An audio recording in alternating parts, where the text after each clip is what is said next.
Ladies and gentlemen, and welcome to the annual North Penn LC Shootout here at Crawford Stadium. I'm Ken Myers, and along with me this Thanksgiving morning is Bill Heddle.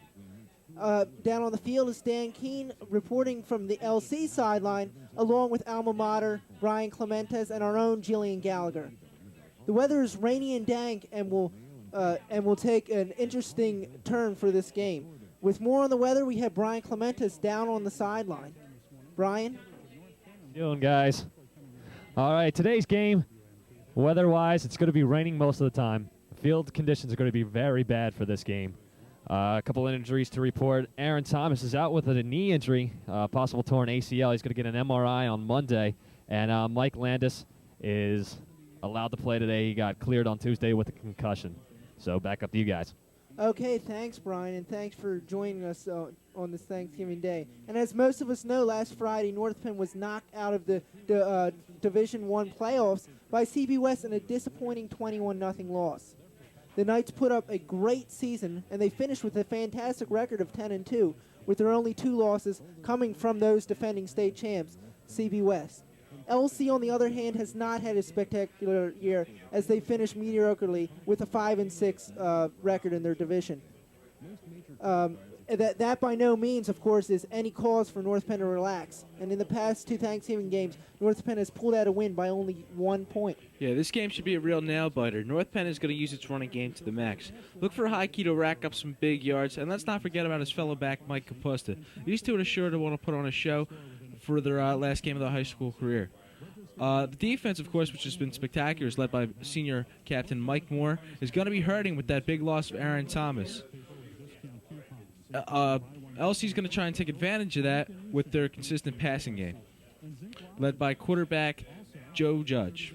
Oh, absolutely, Bill. And as we saw last year with Heike Johnson, he was that proving factor that caused for the win for North Penn. Of course, they were down by 6 in the final seconds, and the little HB screen to Heike, and he scampered 63 yards for the touchdown. So by no means has this been a blowout by either side. And of course, the record throughout the Thanksgiving seasons have been 14-3. North Penn, of course, coming out on top. And LC's last game that they won was back in 1988. With more on some information about this, the North Penn Knights, Jill Gallagher is on the sidelines. Jill. Hi, I'm down here. This is 1999's Thanksgiving game. This is definitely a big game for the community. No matter what the rain's like today, we still have a lot of dedicated fans coming out, and the game's also a big event for the alumni. I'll be down here during the game talking to some of the alumni about how the game's going in this horrible weather, and I'm going to send it back up to Ken and Bill now. Thanks. Okay, well, thanks, Jill. Always glad to have you down there. Of course, last year's game, Bill, what was the difference between North Penn pulling out the win and LC going home with another consecutive loss? It's just North Penn's spectacular running game. Heike Johnson, again, with that huge run at the end of the game to pull out the victory. When you have such a great runner like Heike, he just tore apart LC's defense last year, and let's hope to see him do it again this year. Do you see any advantages this game for LC where they might be able to prove a struggle against North Penn? Absolutely. Lansdale Catholic's passing game should put on quite a show today with the loss of Aaron Thomas for the Knights. His younger brother, Zach Thomas, will probably take over for him, but Lansdale Catholic should use that gap to their advantage. Okay, well, in most games there is a home field advantage, but not in this one. Crawford Stadium is the home of the Knights, but is also the home of the LC Crusaders when the North Penn is away. What about that? How does that home field advantage affect either team, since there actually is none? I don't think it affects them at all. There's, of course, they're both going to be pretty comfortable. This is their home field after all. And last time we had weather like this was the CB East game, and North Penn took advantage of that. CB East had more fumbles because of the conditions, weren't used to the field. Now both of these teams are used to the field, and it shouldn't affect them as much as it normally would. Well, of course, this game, of course, more of a consolation game, if all, and of course, over the past couple of seasons, this game has been one of pride and one of respect for either side. But of course, it has no tarnish up for the record if either team loses. But really, what does this game mean to the players themselves? This game, I think, is just bragging rights. It's also a lot of fun for them to play, and so there's not as much media pressure as North Penn's been under a ton of pressure from the CB West games, from some of the bigger network television stations. Right now, this is what North Penn really wants to do. This is a comfortable game for them. It should be a lot of fun to watch. Well, with that, we end this final edition of the North Penn Television Channel 16 pregame show. We've enjoyed having you tune in over the season and hope that you join us next season for another exciting year of North Penn football. For now, stay tuned with the game coming up next between North Penn and LC on this rainy and dank Thanksgiving game right after this short break.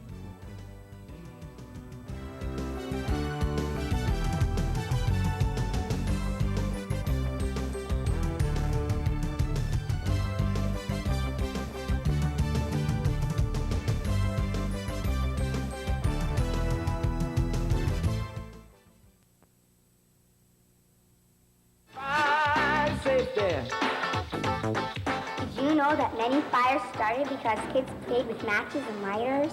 It's really sad. The fire started with matches and lighters for thousands of people last year. Like parents and grandparents? And brothers and sisters. If you ever see matches or lighters, don't touch them.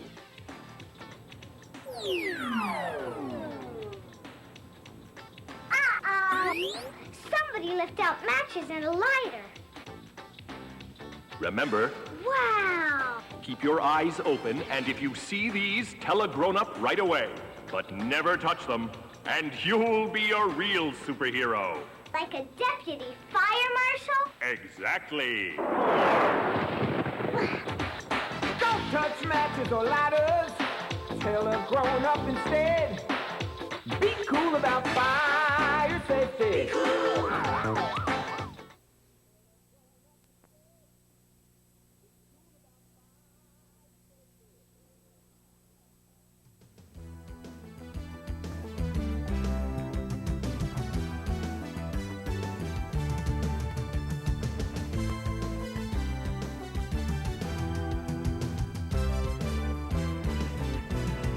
Hello and welcome back here to beautiful Crawford Stadium. Of course, it's not too beautiful, Bill Heddle. Of course, it's raining tonight.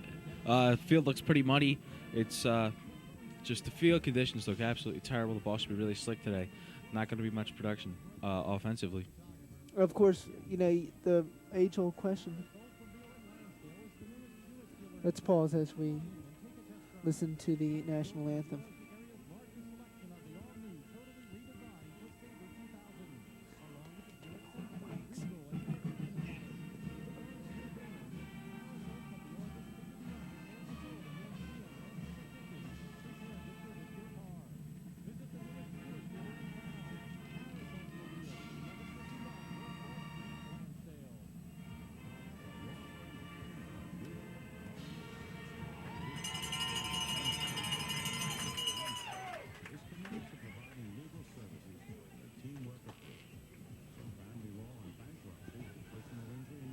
Okay, and we're getting ready here for the coin toss between this all-important bragging rights game between North Penn Knights and the LC Crusaders. It should be a fierce game today. North Penn's looking to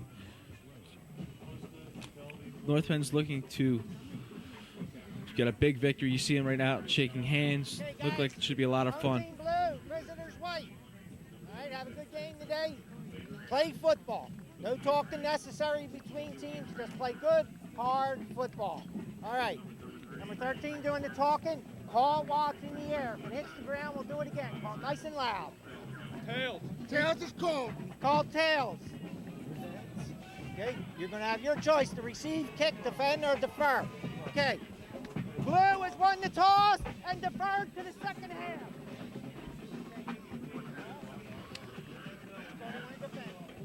Well, there you have it, ladies and gentlemen. North Penn declines to receive, and looks like they'll take it in the second half.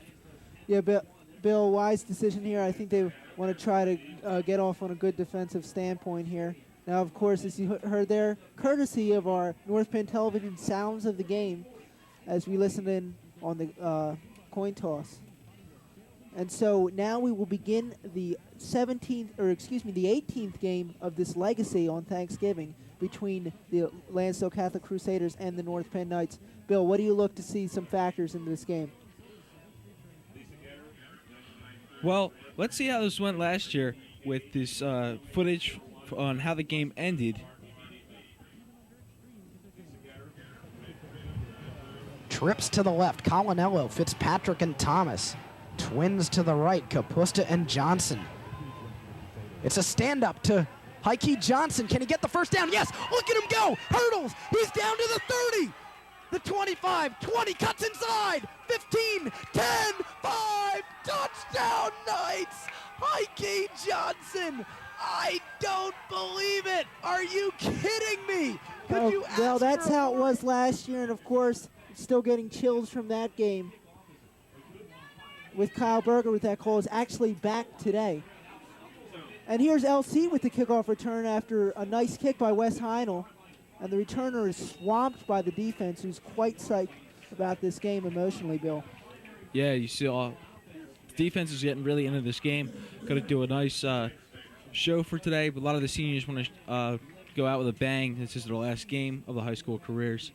Let's see how things go. And just so you know, we've had a few number changes again today. Mike Collinell is wearing number 8, Matt Gill number 57, and Chris Hamill is number 88. And, of course, Matt Bargwin is back with his old number 90. Now, LC in I formation. And the give is to Gaffney, who breaks it loose and picks up nice yards on that play, about 7 yards. So LC quickly going with the running attack, as it's not too easy to pass in today's weather. No, it's not. The ball's very slick as to the rain, the mud. So they want to try and limit their turnovers as much as possible with the running game, keeping the ball on the ground, less chance of a turnover. Again with the I formation. With the second down and short, there it is inside to Gaffney, who again breaks it loose. And LC not usually known for their rushing statistics throughout the season, but so far Gaffney and company are looking pretty good on the rushes. Yeah, LC's really come out and really want to stick it to North Penn. North Penn's been a big name in Division I this year, and Lansdale Catholic wants to show North Penn that they're a big team too. They can take any kind of pressure that North Penn wants to give. So usually we hear a lot about Joe Judge, of course, again, for his third season in a row, passing over 1,000 yards. Last year he passed over 1,900 yards, and he said his goal was 3,000, but he's a bit too far away right now to reach that. Give again to Gaffney, inside draw, and he's swamped for about a gain of 3 yards on that play.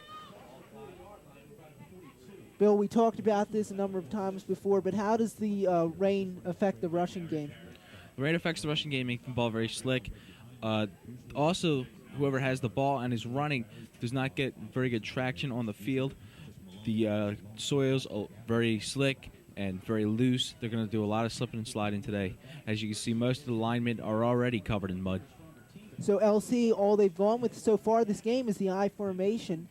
They now are in a 2nd and 6 situation, and the give is the play action, and there's the HB toss to Gaffney, who rolls it outside through the weak side for a nice pick of yards, but it's not going to be a first down.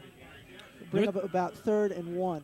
North Penn expected Lansdale Catholic to come out with a passing game to try and take advantage of the loss of Aaron Thomas in the backfield, as the cornerback position, and Lansdale Catholic's thrown him a curveball and has decided to use the running game. Now the rushing game has taken North Penn a little bit by surprise. They're doing very well, moving the ball inside and outside, using Gaffney very well, and here we go again. So that'll bring up 3rd and 2, and there's the give inside to the fullback, number 36, Ryan Maloney, and he picks up the first down on that play with the quick inside draw. So 1st and 10 here for the Crusaders, working their way up the field ever so slowly. And Bill, we haven't seen a pass so far this game. No, we haven't. You want to see LC's going to play a conservative game and try and keep North Penn away from the ball and not try and give up any turnovers. Again with the I formation, split right with the receivers. The give is to Gaffney again, and he is able to get nowhere on that play as he's forced out of bounds by the North Penn defense.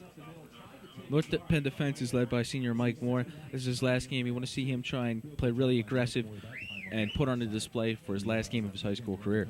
Mike Moore, of course, one of the most emotional players I've witnessed here at this high school.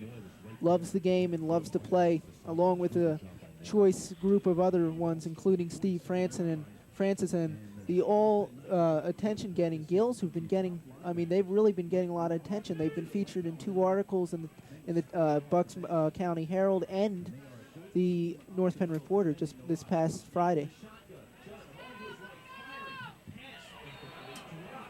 That pass was dropped. In fact, you saw their Judge rolling out to the right, trying to hit his man on the quick in. But, of course, you know, Bill, as we've talked so many times on this weather, you really have to grab that ball and force the catch. Well, Judge failed to adjust to that, where I think the ball slipped out of his hands a little bit and went a little bit behind his receiver. Didn't go quite as far as he wanted and needed it to go. So that'll bring up a 3rd and 10 situation with LC on their own 48. Now this time, again, Judge from the shotgun, and he's calling motion. He's rolling out right. He has plenty of time to throw the ball, and it's stripped. From behind by number 91, it looked like, Fran Mahan, who got right back in there and swatted it down, along with Brick Mengel, Spurrio, and Crow. Fran Mahan came in there and hacked Judge's arm. Here we see it again. Looks like a combination of Fran Mahan and Danny Chang on that play. So now LC choosing the wise decision, of course, punting it off early in the game. It's a nice punt, a good spiral, will be received by Johnson around the 20-yard line, and he'll pick up a gain of about 6 on that return. You saw him slip right there. That's the field conditions we're talking about. He didn't have much traction on that, and that's what caused him to fall down. So that'll bring up a 1st and 10 situation here. The game slipping by slowly with 8:26 left in the first quarter. What we're going to look for here is the ball handed off to Mike Capusta and have Mike Capusta plow through for a couple yards. Then on 2nd down, they're probably going to hand it off to High Key and see what he can do with it. Split backs. And the give is to High Key Johnson, who breaks it loose for a nice pickup on that play. And as we all know, High Key Johnson, Bill, has done very well over the past couple of years against this LC team. Heike Johnson has done very well. You saw earlier on the footage, Heike running for 63 yards and the touchdown to give North Penn the victory over LC at last year's Thanksgiving game. And you want to see him have a nice game. After all, this is his last game of his high school career. Again, North Penn with split backs. The give is the toss to the weak side to Johnson, and he really is able to get nowhere. All right, well, now we're going to go down to Brian Clementez, who's on the sideline, with some information on the field conditions. Brian? Hey, guys, thanks a lot. As you can see by the way the players' cleats are here on the North Penn side, it's pretty mucky out there. And if you take a look here, what they clean their cleats with, it's pretty mucked up too. So with that punt return Heike Johnson had, he slipped down, and that looks like what it's going to be the rest of the day here. So back up to you guys. All right, thanks, Brian. And now North Penn. Heike Johnson split wide, and he comes inside to receive the handoff, but it's a fake by Klucklick with the bootleg, and he rolls out to the left for a nice pickup on the game. Not quite a 1st down, however. We see the good thing about Clay Klucklick is he's a real scrambler. We talk about Mike Capusta and Heike Johnson being the real highlights of the North Penn running game, but you also have Clay Klucklick. Clay Klucklick is a real scrambler of a quarterback, and most of his production, yards-wise, is done on the ground. Of course, the referees ruled that a 1st down, so Klucklick able to scramble, and that's what he's been doing so well throughout the season. So now we have a single back formation. They give again to Johnson, who cuts it inside and shimbles his way around for a 8-yard gain on that play. Nice pickup.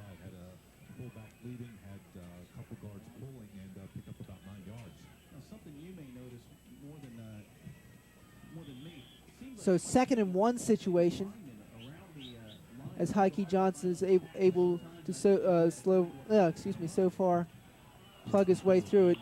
We look there's a flag on the play. I think you're going to see a false start, Bill. Yep. So now let's go down to Jill Gallagher, who's on the sidelines with some information about North Penn. Jill? Hi, I'm down here with North Penn High School's principal, Dr. Cotter. what do you think the reason so many fans have come out today? Well, I think we've had an excellent season. That's number one. And I think the team has created a following. There's a lot of school spirit over the course of the year. And certainly the traditional crosstown rivalry with LC is always a reason to come out. Okay, thank you. We're going to throw it back up to Ken and Bill now. Okay, well, thanks a lot, Jill. Now they have weak formation and toss to Heike Johnson, and he's wrapped up immediately by number 36, the fullback, in fact, Ryan Maloney. See, Lansdale Catholic starting to catch on. All they've been doing so far this half is giving it to Heike Johnson, having Heike run the ball. Now you see Lansdale Catholic just looking for Heike Johnson, looking to wrap him up and take him down. Bill, what do you do here to try to offset the defense, try to mix things up and confuse the situation a bit for if you're North Penn? North Penn should probably do is try for a play-action pass. Try for a play-action pass or give Mike Kapusta the ball and see what he can do with it. So that North Penn now in a 3rd and 7 situation, and they have the ball on their own 40-yard line with 5:41 left. Well, let's talk about a little bit about the point production. With North Penn rushing yards is 3,046. That's an incredible amount racked up by Heike Johnson, Mike Kapusta, and Clay Kotlick. Their passing yards, however, are a little subpar with 564. Total points, however, are 349. And a phenomenal total on the season. Lansdale Catholic has not been as fortunate with only 1,755 rushing yards. Their passing yards have been a lot better than North Penn's, 1,184, but their total points have been lacking in 205. So as you see there, of course, Bill, North Penn, of course, with the way outweighing rushing yards-wise, but passing yards, of course, in the hands of Joe Judge, they really racked him up this year. Joe Judge is an excellent, consistent quarterback. You see him always with the pinpoint accuracy on the passes. So that time, North Penn going from the strong formation, and Heike Johnson tries to cut it inside, but with no success as he's immediately taken down by the LC defensive line. So that'll bring up 4th and 6 situation. I think it would be safe to say that North Penn will be punting it off. That's a pretty safe bet here. It's about 4th and 6. North Penn doesn't want to take the risk of giving it up on this side of the 50-yard line. And when you get a punter like John Corson who can boot the ball a good 40, 50 yards, you want to use him. So Corson getting that ball off barely, and it's received by number 13, Joe Kellogg, the connection brother for Joe Judge. Of course, he caught 7 touchdowns for over 900 yards last season. He's now a senior, and LC, of course, hurting as North Penn is losing a lot of their senior talent on this field, Bill. Yeah, that's very unfortunate, but they should go on to bigger and better things. Heike Johnson for North Penn, of course, is going to Virginia. Chris McKelvey to Penn State. It's very wonderful to see these guys continue their football careers past high school. So 1st and 10, again, LC going with the I formation. They have a receiver split wide to the left. Judge with the snap count, and the give is to Gaffney inside. And he's immediately wrapped up by the defensive line, including number 45, Steve Francis, and number 66, Brick Mengel Spurio. You saw Heike Johnson come in there and help out on the tackle as well. Heike plays Ironman football, playing the safety positions as well as the back. Bill, you talk about Steve Francis. He's really come along nicely throughout these couple of years. Yes, he has.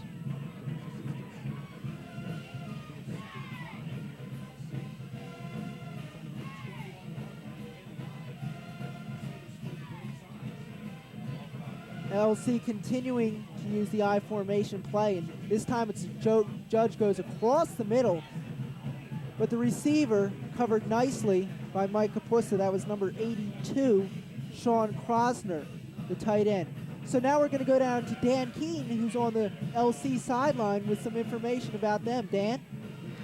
Hi, I'm Dan Keene here on the LC sidelines with Rich Trotter, who was a LC football player back in, what year was that? 1970 through 72. 70 through 72. What do you think of the way your team is playing so far today? So far, we're playing outstanding.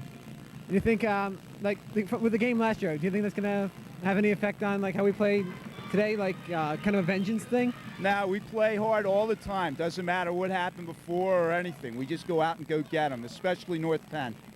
All right, well, thank you very much. We're going to go back up to the booth now. All right, take care. All right, well, thanks, Dan. And on that last play, Joe Judge went through the middle and, of course, was knocked down immediately by the linebacker, Mike Kapusta. So now LC will be, of course, forced to punt here in a 4th and 9 situation on their own 21. You see, High Key, the only one back to receive this ball. He's going to try and pick up some huge yardage. Let's see what he can do with it. That's a wobbly short punt, but it takes a good bounce, and Heike Johnson receives it around the North Penn's 47-yard line and picks up a nice gain, getting all the way out to LC's 45-yard line. So North Penn now, Bill, in good field position to strike first. North Penn is always in good field position, in my opinion. North Penn's got so many weapons in their arsenal that they can pretty much score from wherever they are on the field. Now in a 1st and 10 situation. Bill, did you expect things to go like this defensively throughout this game? I expected so a far? big defensive game, and so far we've been shown that. North Penn and Lansdale Catholic have that huge crosstown rivalry and are looking to just pound into each other. It should be a very defensive game. Now single back formation, play action pass to Heike Johnson, and Clay Kucklick had number 45 Steve Francis wide open on that play, but was unable to get the ball over the defensive back. He really had some nice room to be able to work with that. But of course, as we said, this rain can really be hard to get a grip on the ball. Clay Kucklick's had he's been struggling all year long. Here we see the pass again. Clay Kucklick throws, almost picked off. And when he had the wide open receiver, Clay must be feeling a little disappointed in that particular play. So now North Penn here with split backs, and then Heike Johnson in the backfield, and he receives the handoff. He picks up about 4 yards on that play to bring up a 3rd and 6 situation here. So North Penn continuing to rely on the rushing game and a lot of the inside plays, Bill. Yeah, when you have a rushing game like North Penn has with Mike Kapusta, Clay Kucklick, and Heike Johnson, you want to use it as much as possible. Use it to your advantage.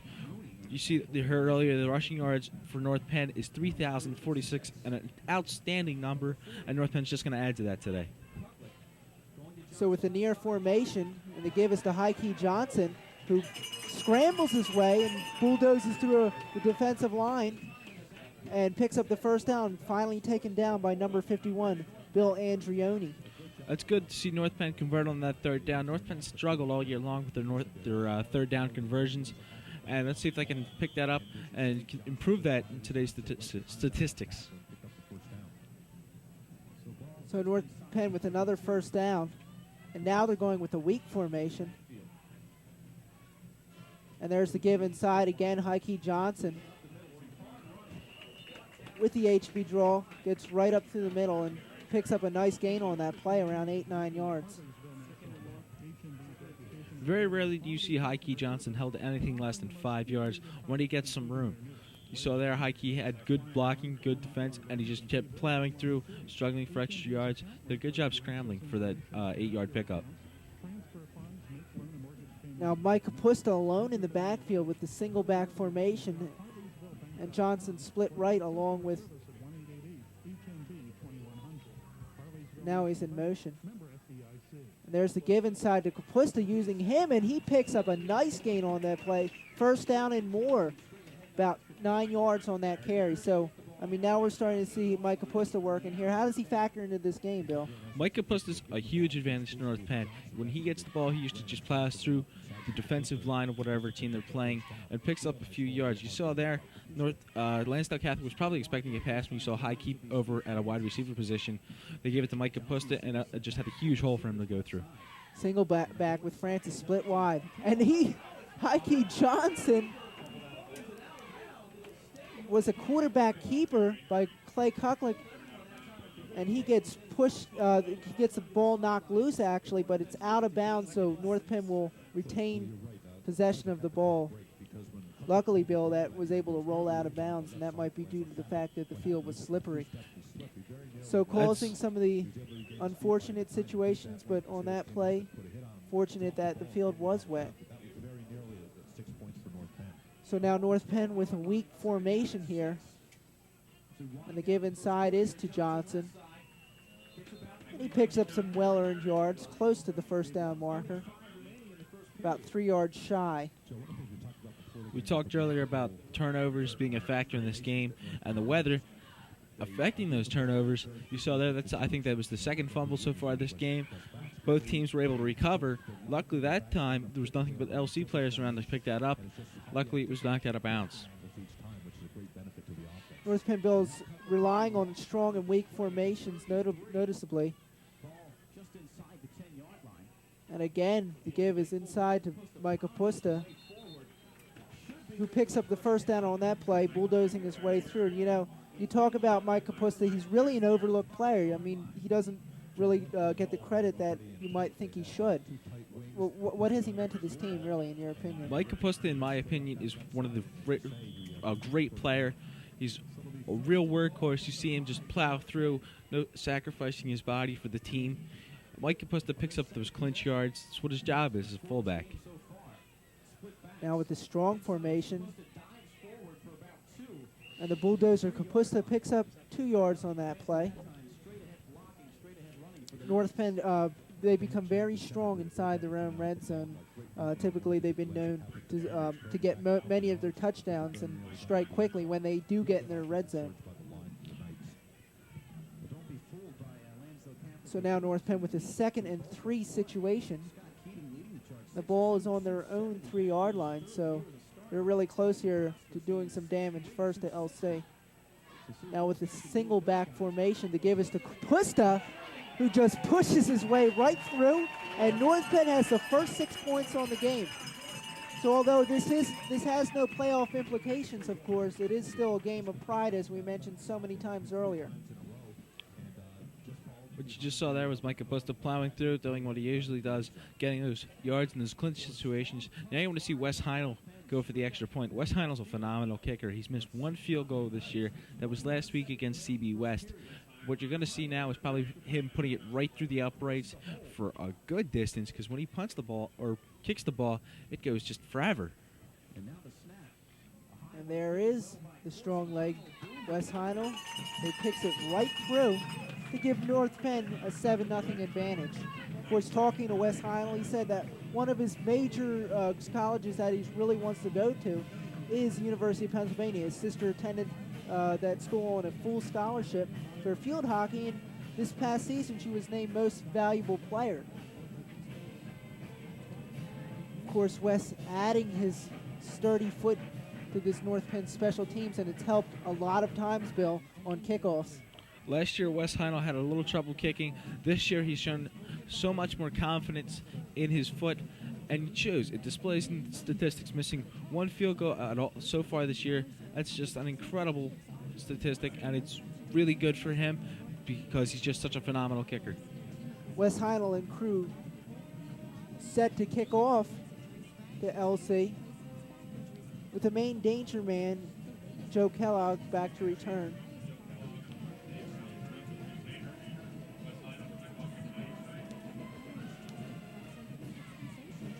And of course, the running back, Greg Gaffney, alongside of him.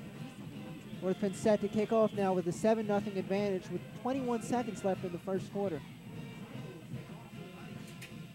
And it's a low line drive kick, and it'll be received around the 10-yard line by Gaffney, who gets pummeled and really has nothing to show for that return, maybe a pickup about 5-6 yards on the play.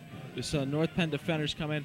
What the problem with last week's game and North Penn's defense was was giving up on the tackle. They saw and assumed that somebody was tackled when they actually were not, and that person was able to pick up some extra yards.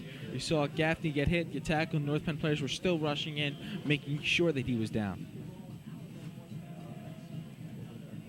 North Penn's defense, of course, has been known to buckle down on teams all year and did some damage against CB West in the past few games. So single back formation, and the give is to the fullback, Maloney. Picks up about 2 yards on that play. We've seen both teams really doing well at the rushing game. And of course, both of them having trouble passing the ball today, but you certainly can credit that to, as we've said so many times, the weather. The weather, of course, is a factor. Makes the ball very slick, very difficult to control, very difficult to get a grip on. Here we have, I think, another timeout. And you see the score: North Penn 7, Lansdale Catholic 0. And we're in for a real great game so far for the rest of the day. Well, talking about that ever so stingy defense, we look at North Penn and compared to LC, and of course their rush yards allowed. North Penn allowing much fewer yards with 1,454, and LC on the other hand allowing 2,019. Now very close in the passing yards allowed. North Penn allowing 798. On the other hand, 747. But the big difference here is the points allowed. North Penn has only given up 110 points throughout this entire season. On the other hand, LC has given up 215 points. So, Bill, really defenses, according to passing and rushing yards allowed, are very similar. Yes, they are. North Penn and LC have a very similar defense, both supported by the big men. North Penn's Chris McKelvey, the huge 6'7", 290-pound monster you see him there in the backfield, has been a real big factor on the defense. So LC will control the ball starting here in the first quarter in the I formation, and give, of course, is to Gaffney, who works his way inside for a pickup of about 4 yards on that play. Excuse me, a bit more than that, about 7. Now a 3rd and 3 situation here.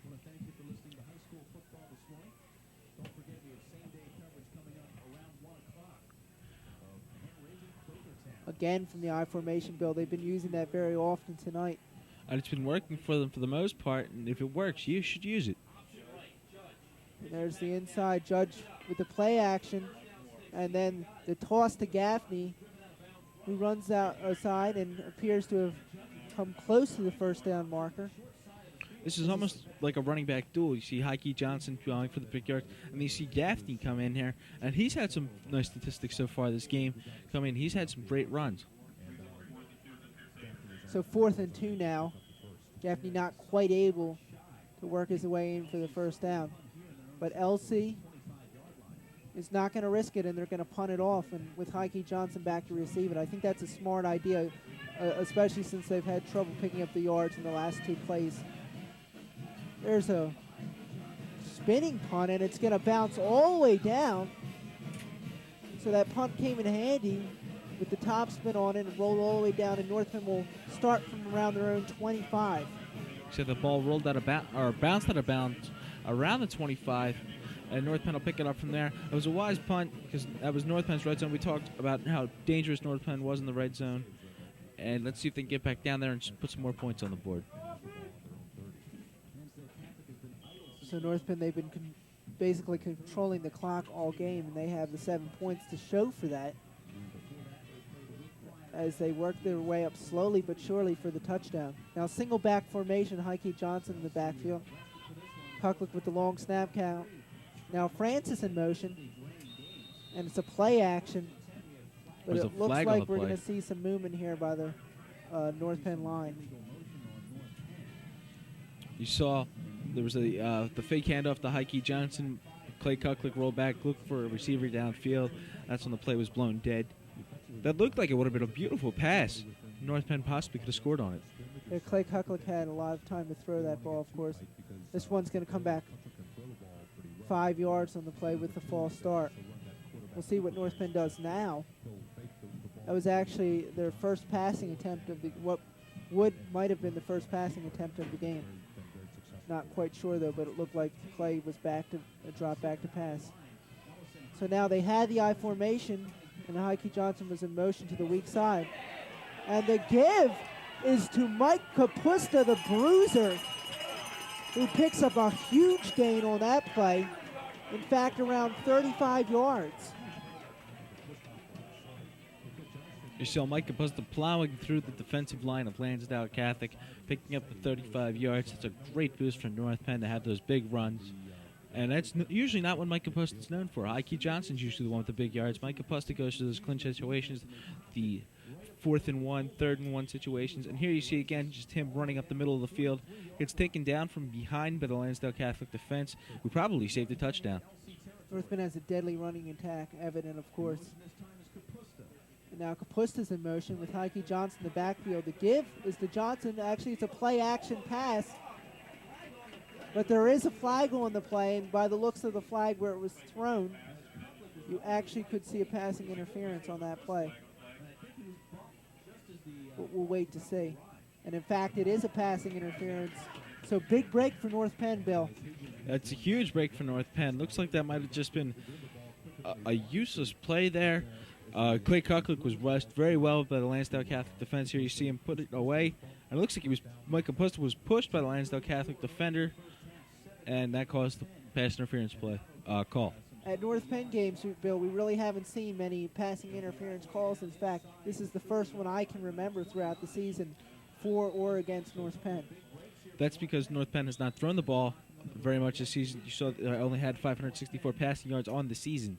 So I formation, the give is to Kapusta, who again bulldozes his way through for a pickup of about 7 on that play. So continuing to use the bruiser Kapusta, and he's really proved to be a major part here for North Penn here. You saw a flag on the play. Looks like unsportsmanlike conduct. Of course, a game with tensions running this high, it's very likely that you do see some routing and excited talk on the field here. And as we heard earlier in the game, the referees wanting a clean game because they know that this is a game of emotions and a game of some trash talk, in fact, on the field. That's unsportsmanlike conduct against North Penn, which completely destroys their pass interference call. You know, Bill, that really is a mental mistake. You really cannot go around, no matter how excited you get on the field. You have to stay focused. And you can't allow yourself to go shooting off. I know when you're facing a big rival such as LC, and same goes vice versa facing North Penn, but you've got to stay calm and you've got to do your job, and that's play the game. So now first down situation again with the, second down and 18. And Clay Kucklick with the handoff and fooled LC as they thought Kapusta was holding on to the ball, but in fact Clay Kucklick with that increased speed it was a great goes fake all handoff. the way out, and now they're in a 3rd and 9 situation, so it doesn't look as bleak as it did before. It was a great handoff, fake handoff by Clay Kucklick to Mike Kapusta. Clay Kucklick held on to the ball and split right through the defensive line who was going after Kapusta. Now with the strong formation, and the give is to Heike Johnson inside again, and he's really being able to find the holes. I mean, we've talked the offensive line looked a little slow off the start against CB West, but now they're opening some nice holes for Heike to run through. Offensive line is definitely showing great improvement in this game, holding Lansdale Catholic at bay, giving Clay Kucklick more time to throw the ball when he chooses so, and giving huge holes for the North Penn running game to play out through. Now North Penn calling the timeout.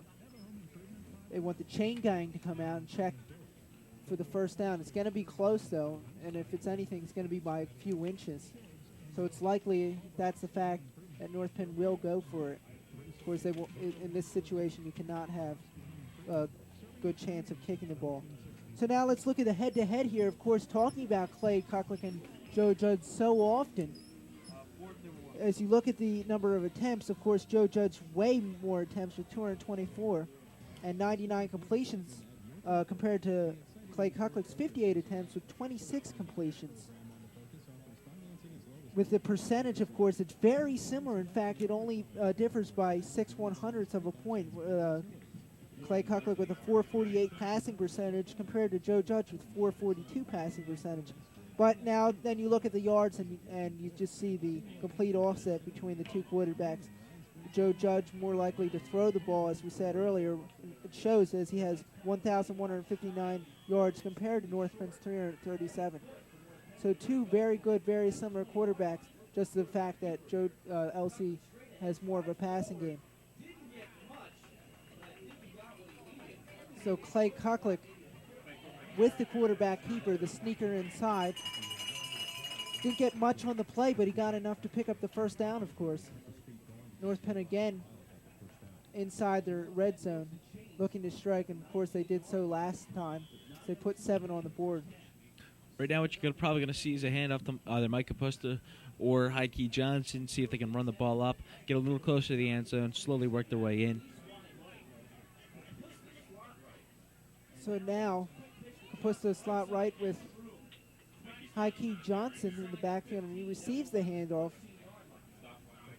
and picks up a good amount of yards, about 6 on that play, with the handoff to the strong side. North Penn just about 11 yards away from the end zone. This is where they really start to shine. Mike Capusta bulldozing through the defensive line, Heike Johnson running around, and Clay Cocklick on his beautiful quarterback keepers. Let's see what they do in this play.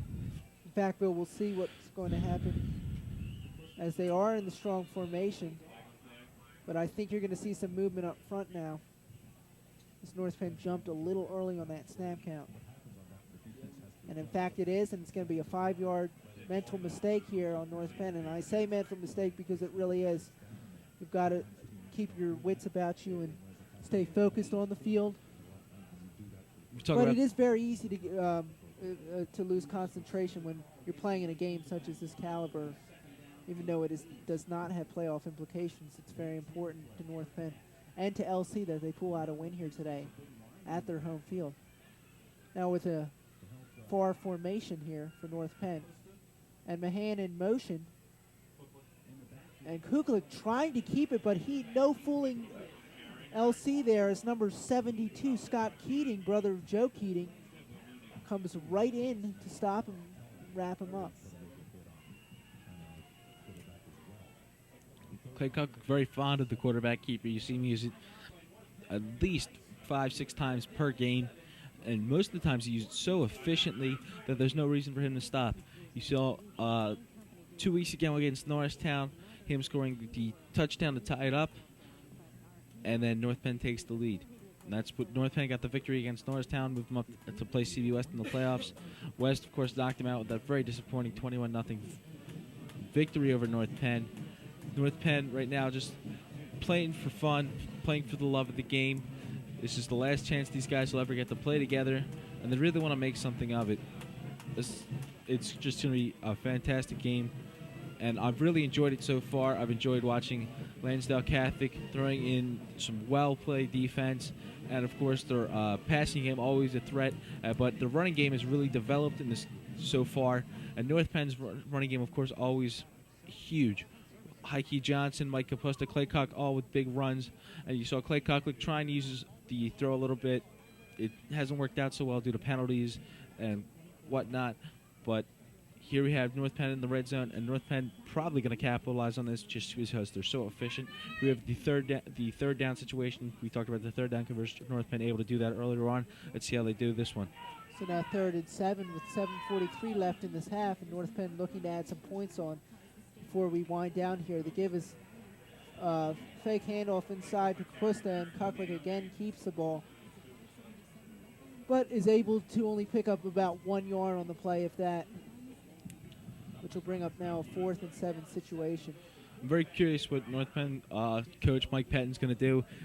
He's good possibility he's going to bring out Wes Heinel and have him kick the field goal. There's also an equally good possibility that he's just going to try and go for the ball, go for the touchdown with a 7-0 lead. It's not a huge lead, but it is comfortable. And it looks like, Bill, you're right, it looks like they are going to go for it here on a 4th and 7 situation.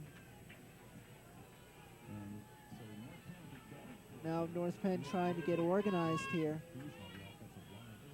Now they have split backs again with Heike Johnson alone in the backfield. And it looks like it's going to be against North Penn again. Another, it looks like a dead ball foul against North Penn, which is going to bring this one back, and it's going to be costly again to the Knights.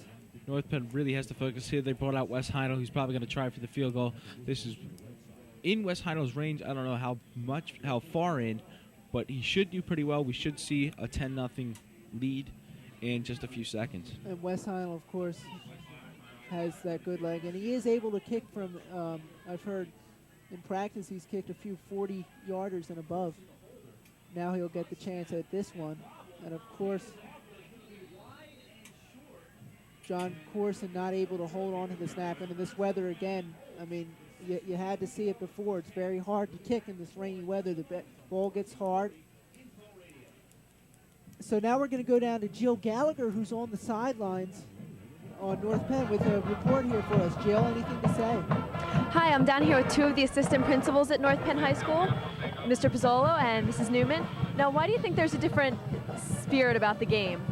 Well, it's a rivalry that's obviously been going on for a number of years, and everyone's real excited. And I think you'd have to be excited to stand out here in the rain and watch this game. I'd like to take the opportunity to wish everyone a very happy Thanksgiving. We got a lot to be thankful for. Okay, you've heard it. We're going to go back up to Ken and Bill in the press box. Thank you. Okay, well, thank you, Jill. And on that last play, LC able to capitalize on the missed field goal by West Heinel. So they pick up 5 on that play with Gaffney on the carry. So now as we wind down here with 6:13 left in the second half, LC looking to add some points on the board so they can go on with a comfortable tie here. Now the give is to Gaffney again. Was not able to get anywhere on that play. In fact, maybe about a yard at the most. Immediately stopped by Mike Capusta. I thought for a moment there Lansdale Catholic was going to use their passing game, but they handed off to Gaffney again. It's a conservative style of play, running the ball in this kind of weather. You don't want to risk the quarterback slipping, giving up an interception, especially when you're so far back in your zone. So now 3rd and 5 situation here. And LC going with the single back. And there this time is the pass and a nice catch. Good concentration by number 21, Tim Moyer, and his dad played for North Penn back in the 70s. It was a good sliding catch by Tim Moyer. Good job concentrating on the ball, not losing his focus. Slid in there, looked like a baseball slide, and caught that one. Of course, the big article in the North Penn Reporter this morning about the two, the father and the son. Terry Moore, the father, of course, rooting for his alma mater, North Penn, and Tim Moore, the wide receiver. And this time, the give is outside, cutting it outside is number 28, Greg Gaffney, the halfback, and he picks up a nice gain on that play, Bill. As you saw there, they initially went with the draw, which they've been doing all game today. Gaffney couldn't find the hole in the secondary, and of course he turned it outside in good speed as he's able to pick up a huge gain. You see again, that was Zach Thomas, Aaron Thomas's younger brother, giving chase. Unfortunately, he was unable to catch up to him. Heike Johnson had to come over and help him out. Good job on the recovery by Heike Johnson. Good job by Zach Thomas not giving up on the play and trying to bring him down. So now with single back again, Judge. It seems like he didn't have the time to throw it and got tipped at the line a bit, and Mike Moore was right there, but unfortunately could not find the ball as it was skimmed right into the ground. So that'll bring up a 2nd and 10 situation here. But now LC in good situation to be able to add some points onto the board here before we finish up the half, and there's 4:33 left to be able to do that. It's been a nice drive. It's been a nice drive so far. We see Lansdale Catholic put some points on the board, tie it up with North Penn. This time it's the give to Maloney, the fullback. And we saw some reminiscence of last week as he just looked like he bulldozed through that defensive line and picking up the first down again, of game of about 11 for Maloney. LC will be in good situation here if they are able to continue to rush the ball with both of their backs.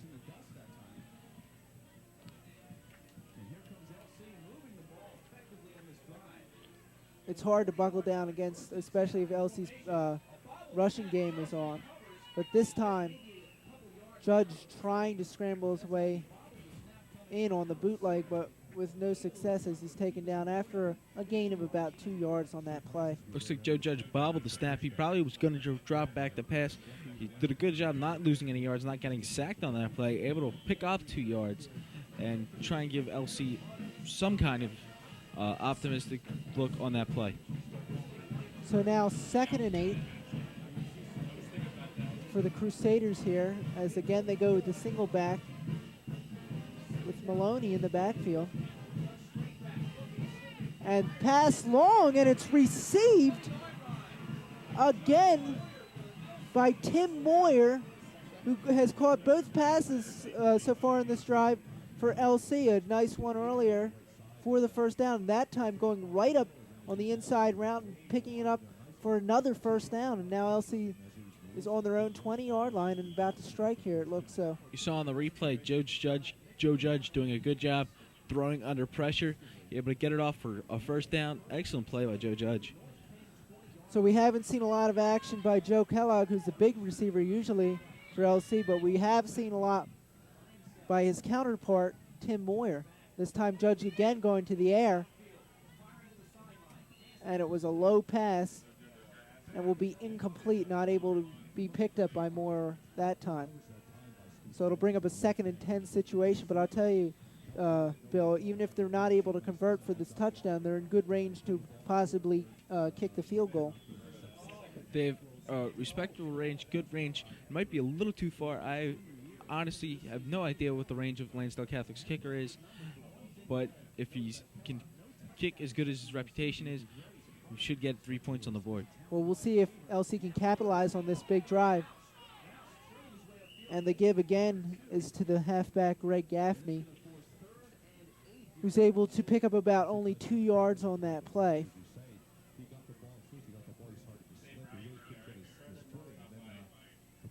This is when North Penn's defense really shines in preventing touchdowns, preventing points scored, which is why they have so few points scored against them. You heard earlier on the stats, North Penn letting up only... So now Maloney in the backfield. North Penn letting up only 110 points allowed. That's and he fantastic. had number 21, Tim Moyer, open on that inside route. But, of course, the pass was a bit too high, and nice coverage by number 8, Mike Colonello, who's filling in for the injured Aaron Thomas.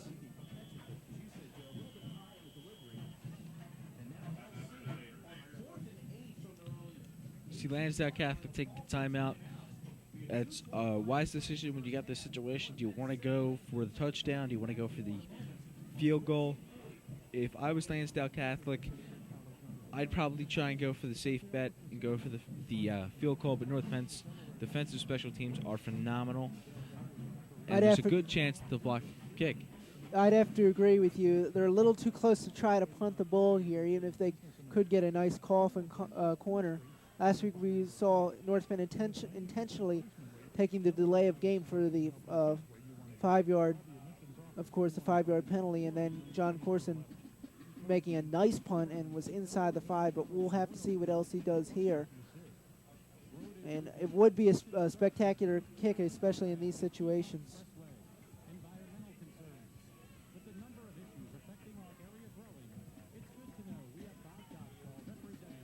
And here comes LC. Now with the 4th and 9 situation. They do have their passing unit out. Excuse me, their regular offense, no special teams. It looks like they are going to go for the first down here. It's likely that we'll see a pass here, Bill. More than likely. You see this entire drive was based on passing, and with such a consistent passing game, LC's going to try and take advantage of it. And that time, number 44, Kevin Iredale, not able to react in time as Judge fired that ball in through the middle. And of course now LC had a good situation there to strike, but not able to, of course, as we said so many times, capitalize on their drive.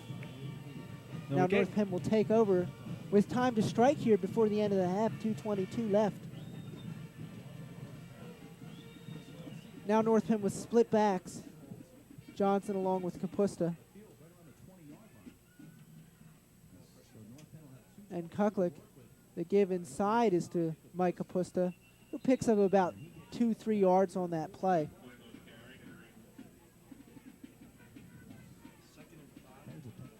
So North Penn still continuing now using their rushing game as they only passed a few times so far And, of course, no completions yet.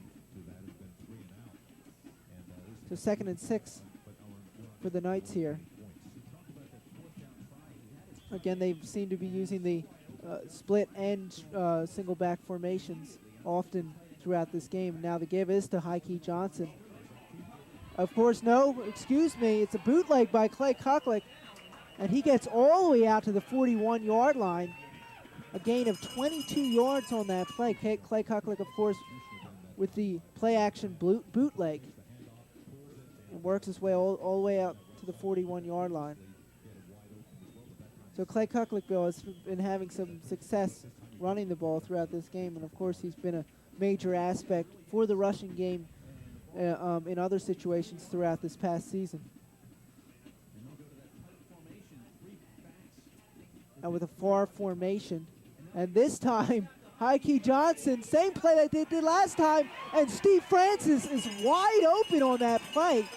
LC had no clue what was going on. It was just, you saw there the far formation, and the snap was to Heike Johnson, who held on to the ball. And they did that last year against CB West, and that was the last time I saw it. No, excuse me. Let me correct myself. The last time I saw it was against Norristown. They tried that play, but it was not able to work. So this is the first completion on that play on the HB toss and pass since CB West 98-99 season. So Heike Johnson's got a great arm for a back. We saw earlier on in the season against CB East, they had the halfback option pass where it was a lateral to Heike Johnson. Heike Johnson threw it down the field for a completion. You see him again showing a great passing arm and passing aptitude that he has. There, it looked beg my pardon. Lansdale Catholic was expecting Heike Johnson to come plowing up the middle, and it never happened. And he recovered too late to do anything about that play. Beautifully designed play by North Penn. And Bill, it looked like it was going to be Lansdale Catholic who was going to put the dent in North Penn, but now North Penn has turned the tables, and they've worked themselves all the way down to the 30-yard line, and another chance to score here with 1:30 exactly left in this half.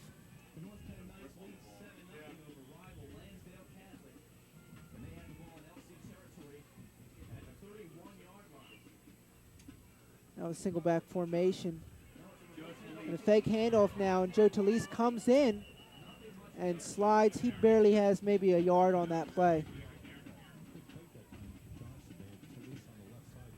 And now let's go down to Jill Gallagher, who's on the sidelines with some fans that have come out to brave the weather and root for their team. Jill? Hi, I'm down here with some North Penn alumni, Janine, Adam, and Karen. Now, why did you guys come out to the game today? Actually, I graduated 11 years ago, and my brother graduates this year, and he's in the band, so we came out to support him.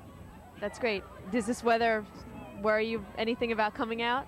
Having any second thoughts? Not at all. We came all the way from New Jersey, and I also wanted to show my son where I went to school, so no, not at all. It didn't bother us. Okay, you've heard it from the fans. Back to Ken and Bill in the press box. Well, thank you, Jill, and of course, a lot of fans from North Penn braving the weather coming out to support their team here. And that time you just saw the HB screen to Heike Johnson, who was able to get nowhere. In fact, there was a loss of yards on that play, and it's going to bring up a 3rd and 15 situation now. What you want to hope to see is North Penn pass the ball for some big yards. If North Penn tries a running ball, the odds are they're not going to make it far enough to pick up the first down. And I'd have to agree now, and that's what Coach Pettin thinks too, as he's putting North Penn in the shotgun formation with Kapusta, and it's a missed snap. And it's a turnover, LC's ball with 33 seconds left, so still time to capitalize on North Penn's mistake there with the turnover. Of course, Bill, it just looked like a botched snap on that play, and LC just pounced on it and turned it over immediately. I don't know what happened, if there was a miscommunication on the snap count or the ball was just a little too slick and it slipped out of his hands.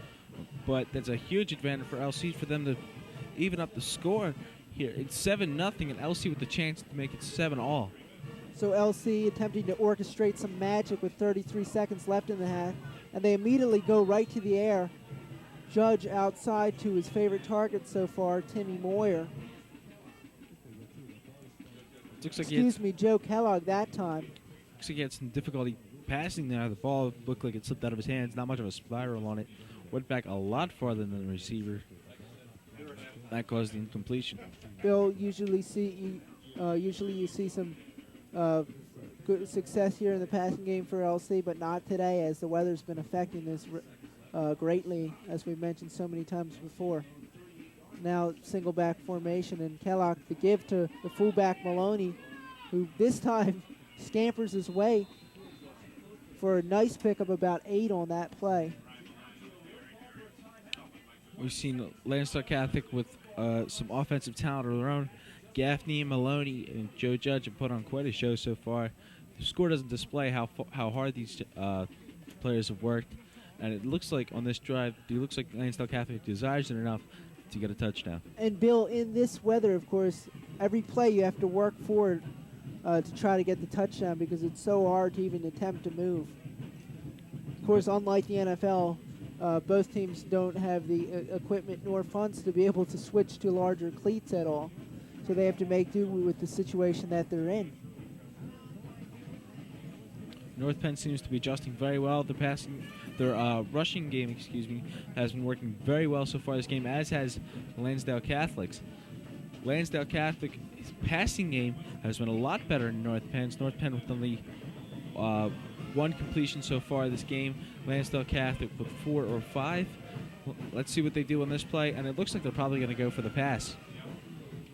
Now LC with the 3rd and 2 situation. The pass is the quick out to the receiver, Joe Kellogg, who picks up the first down and more, getting all the way out to North Penn's 45-yard line. Now 14 seconds left, so LC trying to work quickly. And of course, they can't rely on their rushing game if they hope to score here before the end of the half. They have to go right to the air.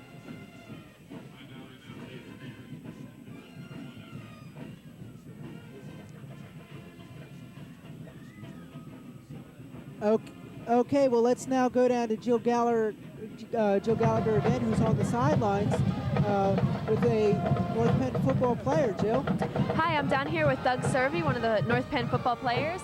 What's it like, from all the media attention you had from the CB West games, to go to a game that has relatively little media? Is it a different pressure system?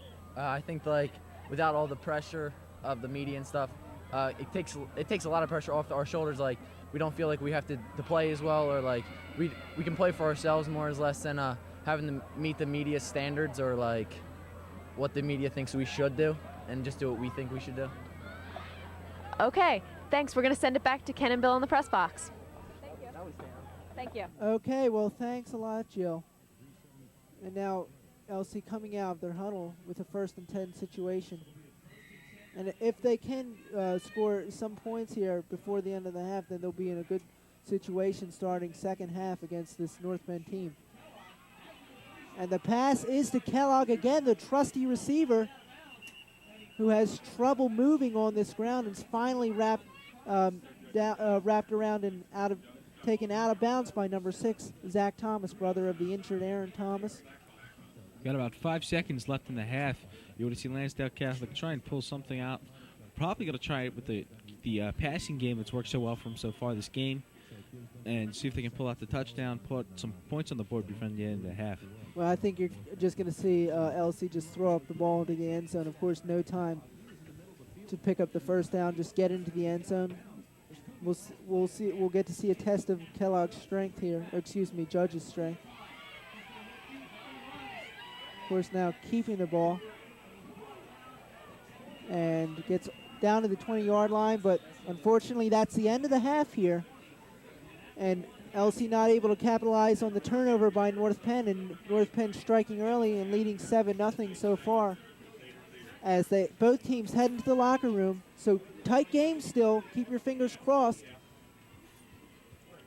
So far this game, we talked about the rivalry between North Penn and Lansdale Catholic, and how the past 2 games have been decided by 1 point.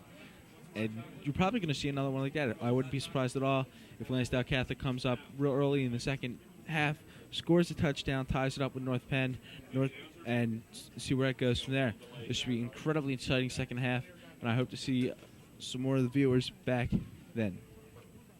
So as both teams head in to the locker room, we're also going to take a short break for halftime, but we'll be back here at third quarter. But stay tuned for throughout this game as we continue some exciting coverage of this Thanksgiving game, the legacy between North Penn and LC. So we'll be right back after this message, and stick with us throughout this third and fourth quarter, because I promise you this will be an exciting one.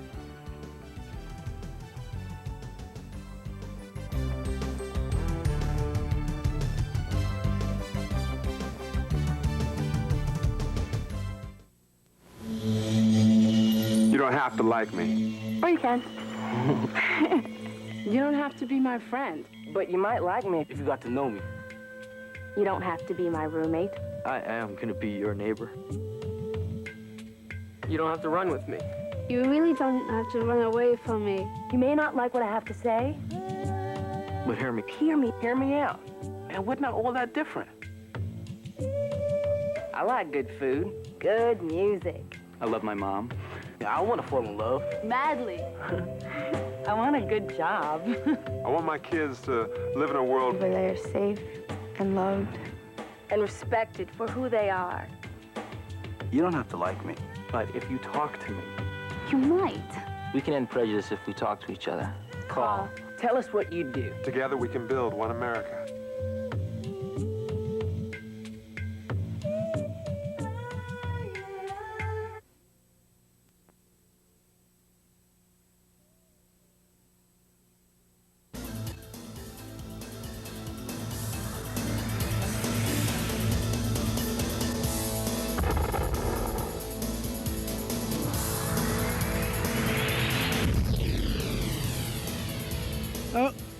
Welcome back here to Crawford Stadium on this dank Thanksgiving morning, where LC and North Penn are slugging out in the trenches. The score so far, North Penn on top 7-0. Along with me is the famous Kyle Berger, the alma mater, who worked up in this booth for 3 years as the main announcer. And with him is Coach Pettin Sr., who's on his way looking for another state championship title.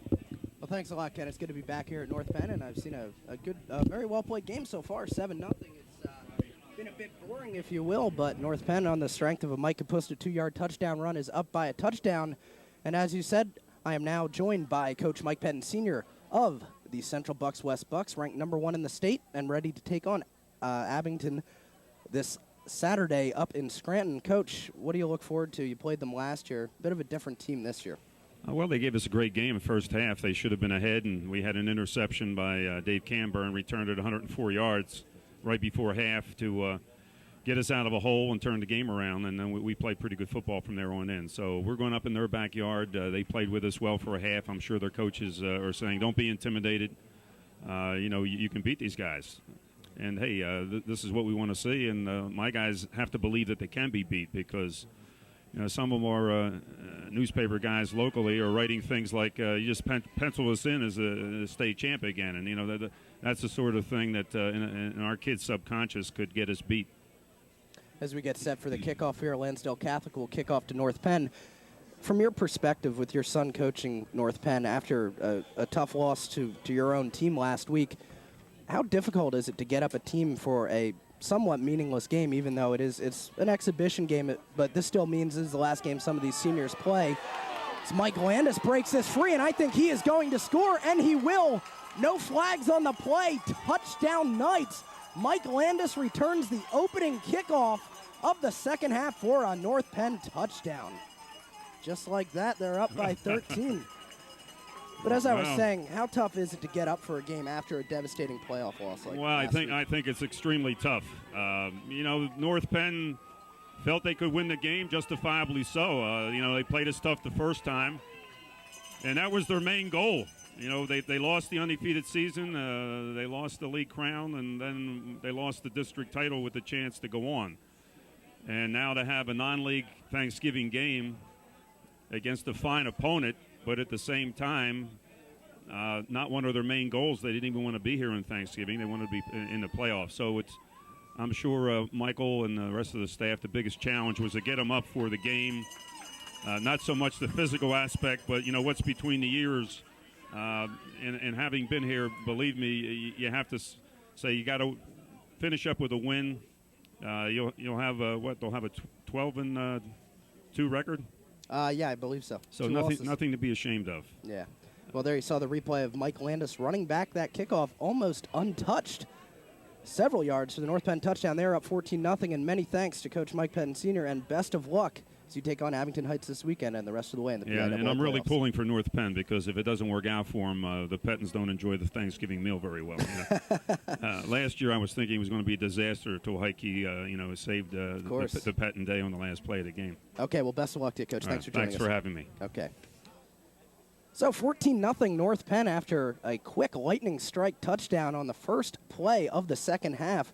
Mike Landis burning the Crusaders kickoff coverage team.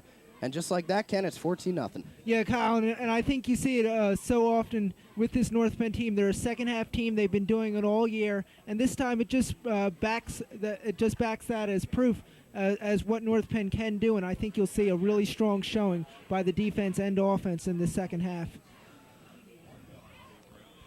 A lot of times after, a first half which was played pretty much in the trenches, special teams can really bust a game, and we just saw that. And here's Heinel's kickoff. It's a high end-over-end kick taken at the 5-yard line. It is run up, and look at this. I thought we were going to see another broken kickoff return, but this is returned out to the 30. We have a flag flying late on the play, waiting for a signal to see what that penalty might be. I think, Kyle, by the looks of that flag there, you're going to see some holding on the return team here, LC, of course, which can be a very detrimental penalty to any team. They were talking to the Lansdale Catholic captain, so I'm assuming it's against North Penn, and that's going to be an unsportsmanlike, probably a late hit on North Penn, so they're going to tack 15 yards on to that kickoff return. So Lansdale Catholic, just like that, is going to have excellent field position. Well, as we talked about this in the first half, North Penn, of course, getting the personal foul and sportsmanlike conduct. And it can, and as I said so many times before, you have to remain focused throughout this game, and you have to keep your eyes on the sight, and that's playing the football game as it should be played and getting the job done.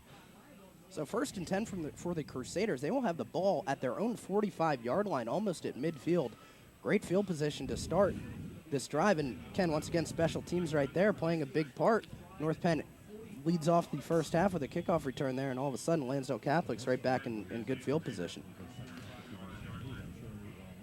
At quarterback is Joe Judge for the Crusaders. The give up the middle is to Ryan Maloney, and he will pick up about 3 yards. Let's send it down onto the sideline with our sideline reporter, Brian Clementez. How you doing down there, Brian? I'm doing great, Kyle. Thanks. How's it going up there? Can't complain. It's a little cold, but, I'm dealing. It's a little chilly down here, too. As you can see, the field conditions are getting worse as the game goes on. The players are having trouble keeping their footing on the field. And it was lucky that run back went for a touchdown, and he didn't fall. So they're just complaining down here that they can't grip the ground and they can't do anything about it. But at least they're holding on to the ball. Send it back up to you guys. Thanks a lot, Brian. Of course, in college and the NFL, you usually see teams go to a higher cleat, but that's not usually an option in high school as Ryan Maloney gets stuffed by a host of North Penn players at the line of scrimmage. Dan Chang among them, and also Fran Mahan. And Kyle, especially with a team such as LC that is a passing-oriented team, they have to be able to adjust the run because they're not going to be able to pass the ball efficiently, even with such a good quarterback as Joe Judge is. They have to be able to rely on their ground game. So far, I think you've seen a good job by LC in doing so, using both of their backs, Maloney, and their halfback, Gaffney. Big third down here for LC, 3rd and 6. Off tackle, it goes to Maloney. He stutters once, he breaks free, and Heike Johnson just grabs him by the shoelace and brings him down after about a 14 or 15-yard gain. 1st and 10 for the Crusaders. So moving the ball up the gut of the North Penn defense on a big third down play. Good play call there. Yeah, and as I said before, I think the LC's rushing game is being overlooked here by both sides. It's been overlooked all year, I think, by the newspapers and by the media.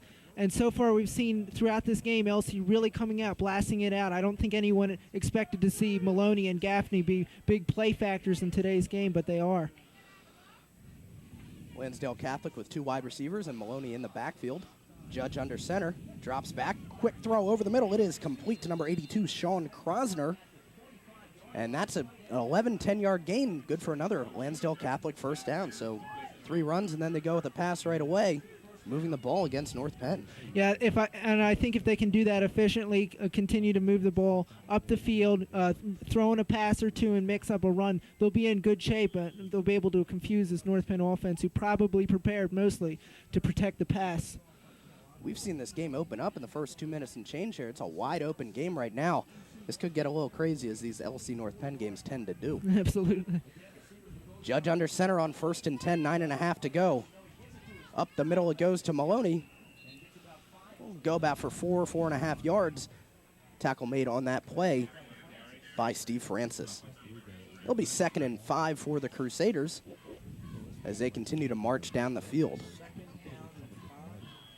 And I think if LC is able to score here, they can put a nice dent in the North Penn team here and really propel them maybe to possibly for greater scores. But what they have to do, they have to buckle down on defense and apply pressure on the North Penn offense. Twins to the right side of the field for LC. Up the middle it goes to Maloney once again. Tackled by a couple of North Penn players, among them Matt Price and Zach Thomas. So another first down for Lansdale Catholic. They have the ball inside the 10-yard line. And this is a goal-to-go situation for the Crusaders. So Ryan Maloney having an explosive beginning to the second half. And you saw some flashes of brilliance in the first half. He was really turned it up, making some nice moves, unusual for a fullback, but not to be too exaggerated, but he really showed some reminiscence of the Dustin Picciotti. Broken play right there, and Mike Moore makes the Crusaders pay for it, rather. As Joe Judge tried to give the play fake to Maloney, they bumped shoulder pads, and that play was just destined to fail right there, and they lose about 5 yards on that play, so it's going to be 2nd and goal from the 15. And here's another look at that. Just right there, they botched up that play fake, and Mike Moore sits him down on the 15-yard line. Well, I think, Kyle, we've seen throughout, and of course in the first half when LC was driving all the way up the field, had some nice plays. They've had trouble converting in the red zone area, and they have to be able to do this to be able to win, because if they get this deep in their opponent's territory, it's necessary that they complete these conversions for points. Judge, the quick pass over the sideline and inside the 10-yard line. Another gang tackle by North Penn. Lansdale Catholic's jerseys are so muddy, I didn't even pick up a number on that receiver. I think it might have been Maloney out of the backfield. Nonetheless, it will be 3rd and goal from the 10-yard line.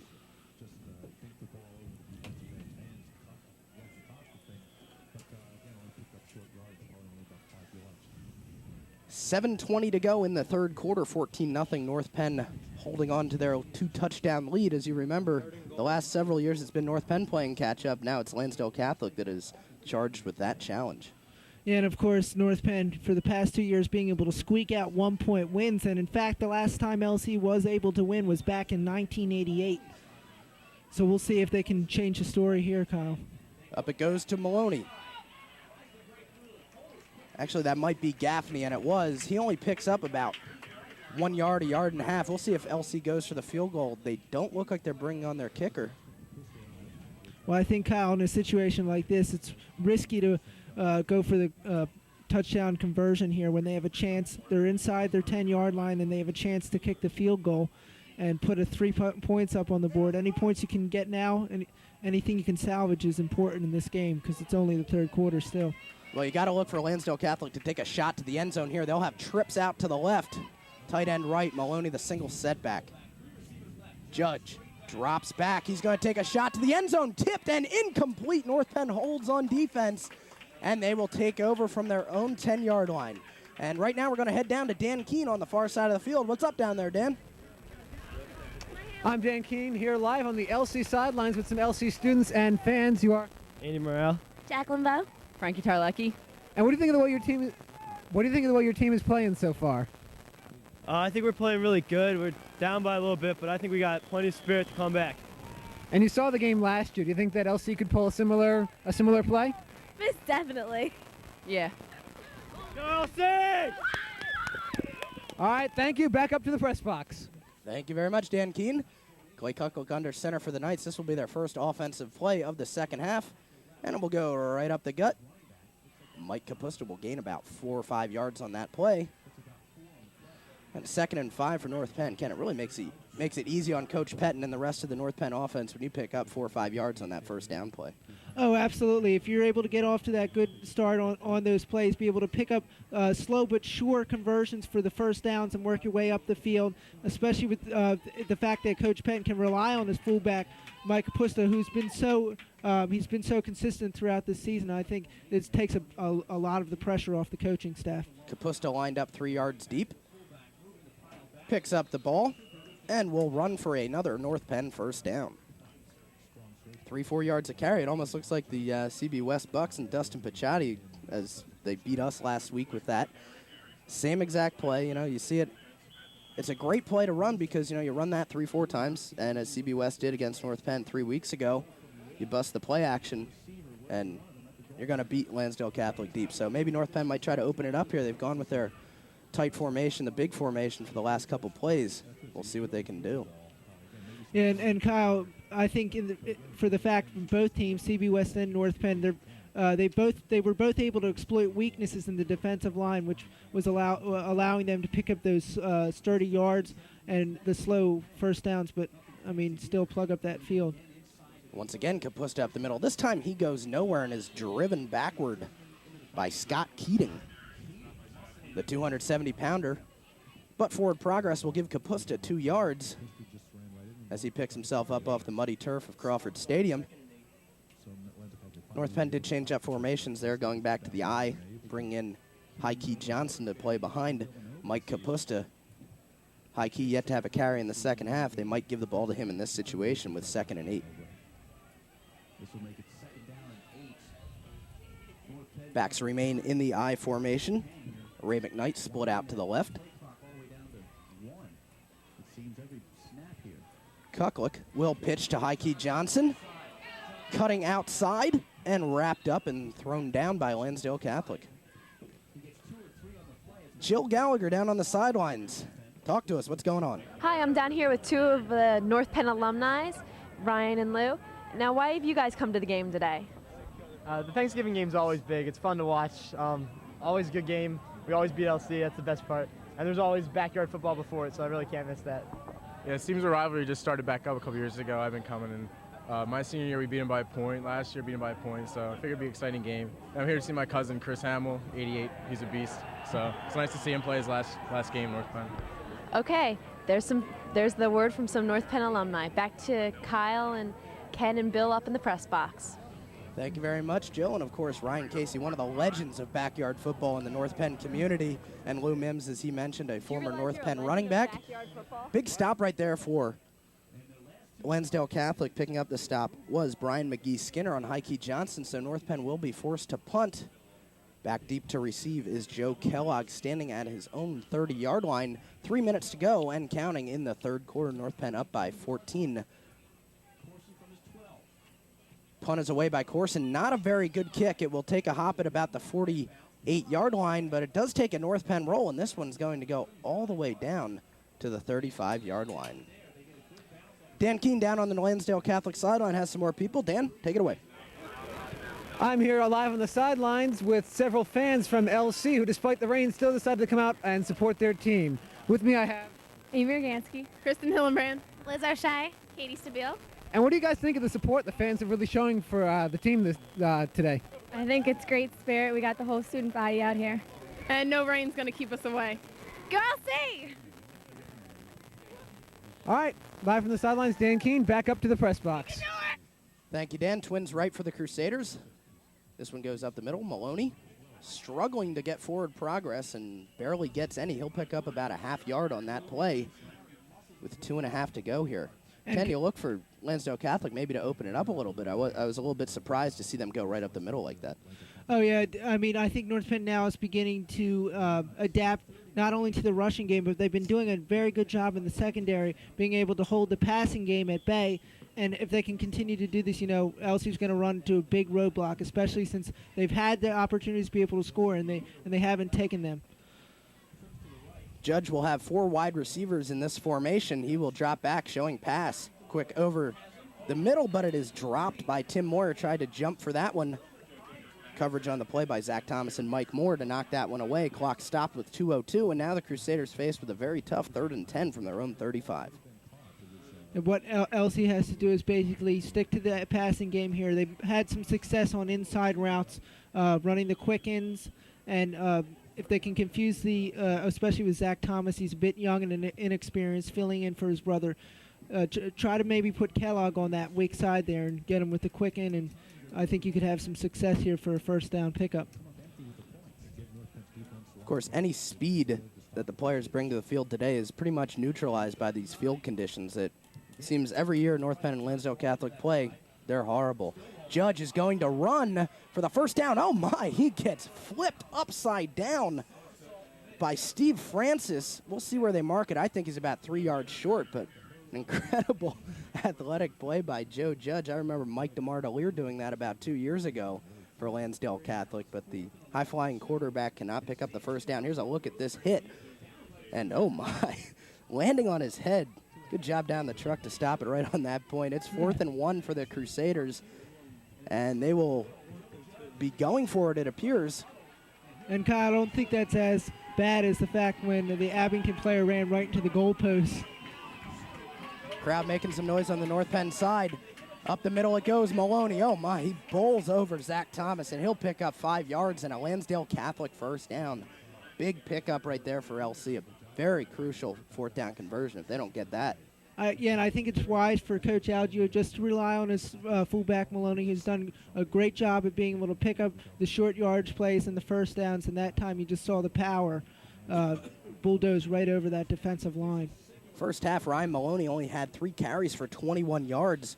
Already in this half alone, he's had 32 yards on 5 carries for a total of 53 in the game. Clock now rolling with 1:05 to go in the 3rd quarter. North Penn up 14-0. LC with the ball just shy of midfield on their own side. 3 wide receivers in the formation for Judge. He takes a 3-step drop over the middle. It is complete on the quick slant to Tim Moyer for a 15-yard gain and another Lansdale Catholic first down in front of Zach Thomas. And Kyle, as I said earlier, because of the inexperience of Zach Thomas, they can exploit the weaknesses in the secondary. And on that little inside slant there, nice throw by Judge, and was able to pick Tim Moyer on that play. His father is here tonight, played for North Penn in the early 70s. That's correct. And you know, probably Coach Algio told Joe Judge to, pick on the inexperience. But you see right here, Zach Thomas is being helped out with double coverage as the clock winds under 35 seconds to go. Judge, 5-step drop in the flat. It is complete. And Steve Francis finally throws back Dave Roush. About an 8-yard gain on forward progress. Clock stopped. No, clock is running. 20 seconds to go. That might do it for the 3rd quarter.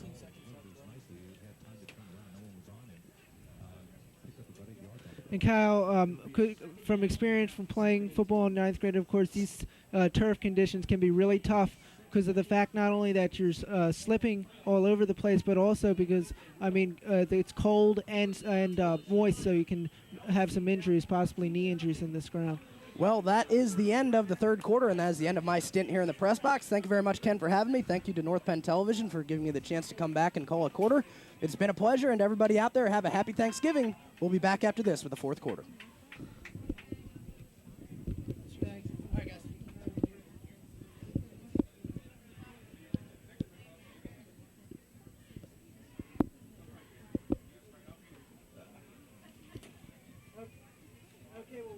Kyle Berger for that fine play calling, and wish him best of luck at Miami and best of luck in the career of broadcasting, and I'm sure he'll make a great success. Now back to the game here as it's 14-0 run here for North Penn as they just continue, Bill, to seem like they're pummeling this Lansdale Catholic defense and controlling this offense too. It'd be extremely disheartening for Lansdale Catholic to see Mike Capusta take that 93-yard run all the way up for the touchdown on the start of the second half. Lansdale Catholic has been feeling very disappointed. They thought they would have a better game in the second half.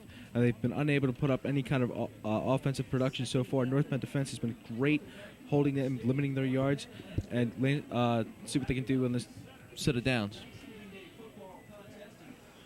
Okay, well now North Penn trying to get back on track here, which they've been doing all night. defensively. Excuse me, LC trying to get all back on track. And the give is to Maloney inside, and he gets nowhere. Bill, it seemed like just couldn't find the hole, and in fact ran right into the back of his offensive lineman, number 61, Brian McGee Skinner. That's very unfortunate when you have a miscommunication like that. Looks like Maloney was looking for the hole and just ran into Skinner. It's a waste of a down, really, because he doesn't pick up any sort of production. I think they actually might have lost a yard on that play.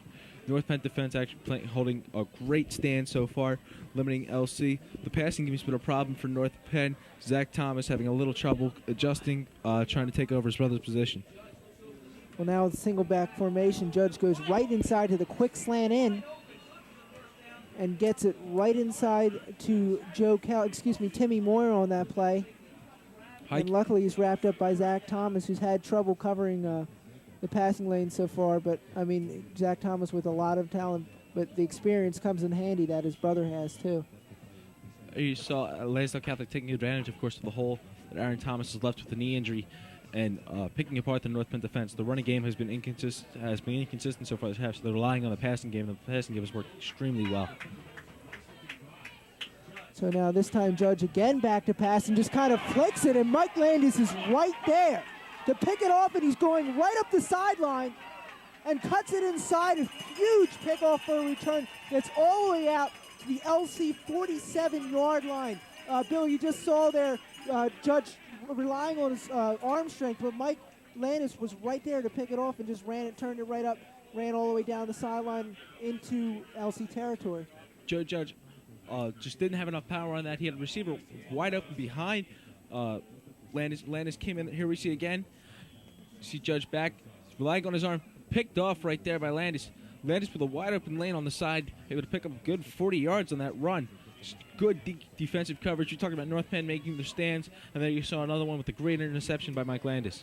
Now, North Penn looking to put the nail in the coffin here as the toss is to Johnson. He picks up about 2 yards on that play. So now what else he has to do to try to stay in this game is buckle down on defense. And, Bill, if you were coach of LC, what do you hope to see your team do in the second half? What I hope to see Lansdale Catholic doing is trying to contain Mike Capusta and Heike Johnson. They've both been a huge factor in this game. Mike Capusta, of course, having that big run earlier on for about 31 yards, and Heike Johnson just constantly with the 8-9 yard pickups. And Lansdale Catholic really has to concentrate on them, but when they do that, they also have to worry about Clay Kuklik and the quarterback sneaks.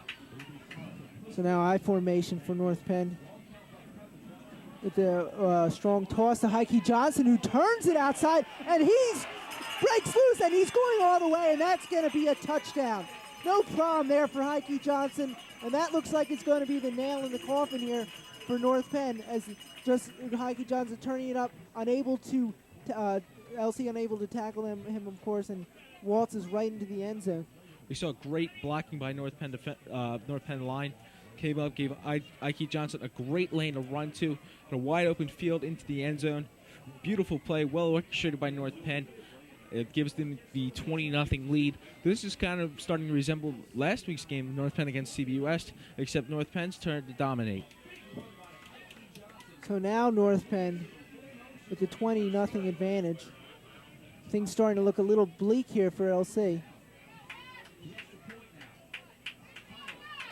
And the kick is right through the uprights as Wes Heinel adds to the lead with the 21-0 blank out so far by North Penn on their arch rivals LC. Last year, Bill, was a much tighter game. Yes, it was. There you saw on the instant replay, Chris McKelvey opening up, blocking. Good job of the North Penn offensive line, pushing people out of the way. Heike Johnson gets a wide open lane. Bolt just plows right through into the end zone. Okay, now let's go down to Brian Clementis, who's on the sideline. Brian, what's going on down there? Not much. Thanks a lot, guys. I'm here with Bob McNutt. You're injured today, Bob. How did you get injured? What? How did you get injured? How did I get injured? I got hit by Chris McKelvey practicing. It sucks. What's it like sitting on the sidelines, being injured, and watching North Penn play a great game today?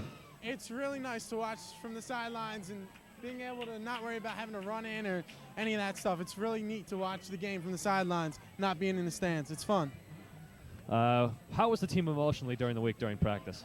They were really good. They were getting really pumped up for the game. They wanted to go out with a big bang, and obviously they are with the score 21-0 in the fourth quarter.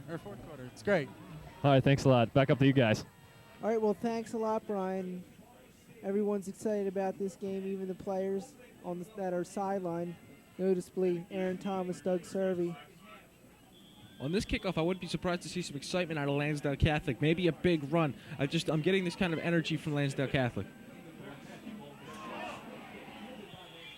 And Wes Heinel there kind of unable to get the nice kickoff, but pleased that it went that way as the returner was not able to hold on to it and had to dive on the ball. And so LC will have to work deep within their own territory on their own 21-yard line.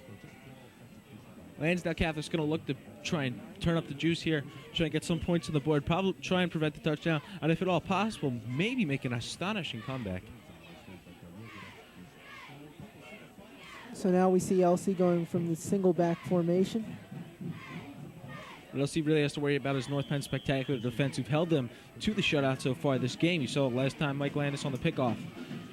North Penn with the 3-4 defense, and Judge gets in a bit trouble there, tries to flick it off to his halfback Greg Gaffney, but with no success as the pass was a bit high, and we've seen Judge throwing some high passes so far this game. What can you attribute that to? You can, of course, attribute that to the weather and maybe just a feeling of helplessness. No matter what Judge has done to try and get his team some points on the board, North Penn defense has come. He's just completely taken away any opportunities. You saw there, North Penn defensive line busting through. You almost had the sack. Judge does a good job trying to get the ball away and almost got the pass completed, as a matter of fact.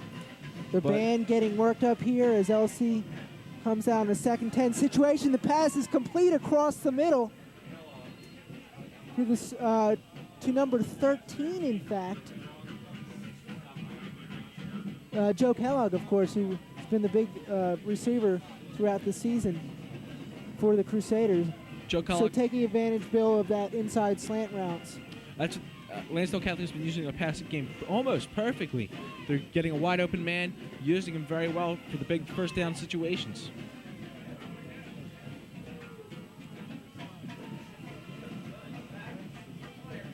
Another pass across the middle, again to number 13, Joe Kellogg, and again on that same inside route, picking up the first down. There you see him taking advantage of Zach Thomas's inexperience. You saw a nice, fast, quick break inside by Joe Kellogg. Joe Kellogg receives it and manages to carry it on for 3 or 4 yards after he receives the ball. So exploiting the weakness in the secondary, of course. It seems almost as if Lansdale Catholic's completely abandoned the running game. Here they are again with the 4 wide receivers. And now this time they go inside to Gaffney. Maloney, who's able to get nowhere on that play.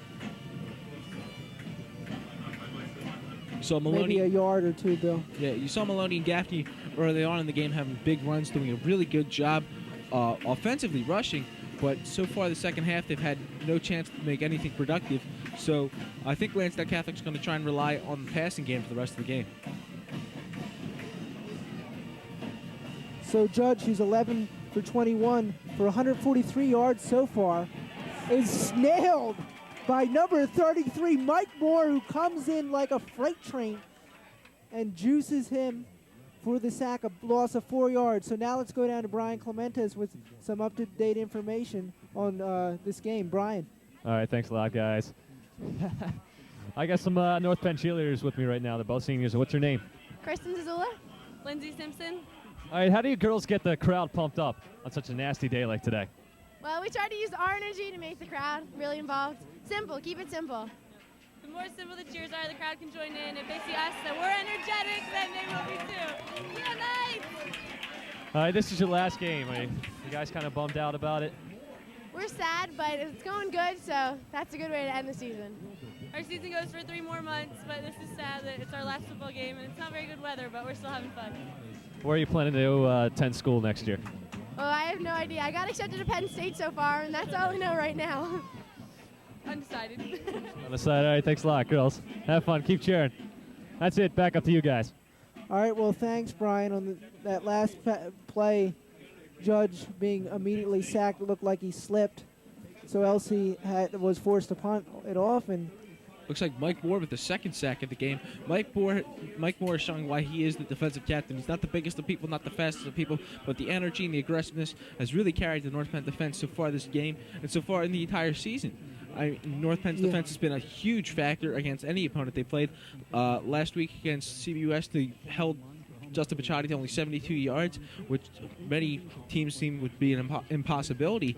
North Penn defense could really step up and take control of a game, as you've seen them do so far here in this game. And Bill, of course, talking to Coach Penn, he said that one of his major differences between last season and this current season is he's throwing in a lot more secondary blitzes. So it looks like it's going to be a false start on the offense here. That's another one of the mental mistakes we talked about earlier, this time by Lansdale Catholic. Lansdale Catholic's going to feel really frustrated now because it is 21-0, and it's so late in the fourth quarter. You got only 7 minutes and 13 seconds left.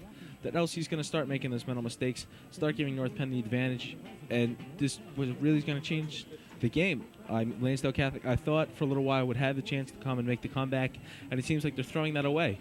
North Penn, of course, has been playing almost beautiful ball. You saw the defense stepping up, the offense working very well, and the special teams, of course, has been phenomenal all game and all year long. So now the give is kept, by number 14, Clay Kucklick, with the bootleg, who picks up about 10 yards on that play, nice yards. And as we said, talking to Coach Penton Sr. during halftime, he told me that the weather's usually favors the underdog, but not in this case. It's really favoring North Penn so far, as LC has had trouble containing their game here. I don't think the trouble is, of course, involved with the weather and everything, but the home field advantage, of course, North Penn is here with a crowd that's slightly larger than Lansdale Catholics, and the crowd is really helping North Penn out, giving them a lot of positive energies. So now again, North Penn with the single back and the give inside to Heike Johnson, who goes right inside for the first down. About a gain of 10 on that play again. We talk about North Penn's running game, of course, all the time. Heike Johnson, Mike Capusta, Clay Kucklick, a fantastic combination of players. All of them are really excellent, really productive, make North Penn squads so just wonderful, wonderful team, wonderful, wonderful people. So now again with single back formation. Johnson so far has rushed 16 times for 112 yards. But this time it's Clay Kucklick who's keeping it. And he gets into the first down territory, but there is a flag on the play, and we'll have to wait and see what it is. It might be illegal hands to the face, but no, it is a holding call on North Penn. So that's very detrimental after Kucklick kept the ball for that nice run. That's, of course, again, something you definitely do not want to do. Clay Kucklick here putting a lot of effort into that. One of the other players takes that away from him with a silly, unnecessary call, an unnecessary penalty, and that completely destroys Clay Kucklick's run there. So that knocks North Penn back all the way 10 yards from the spot of the foul. And we'll put them in a 1st and 8 situation.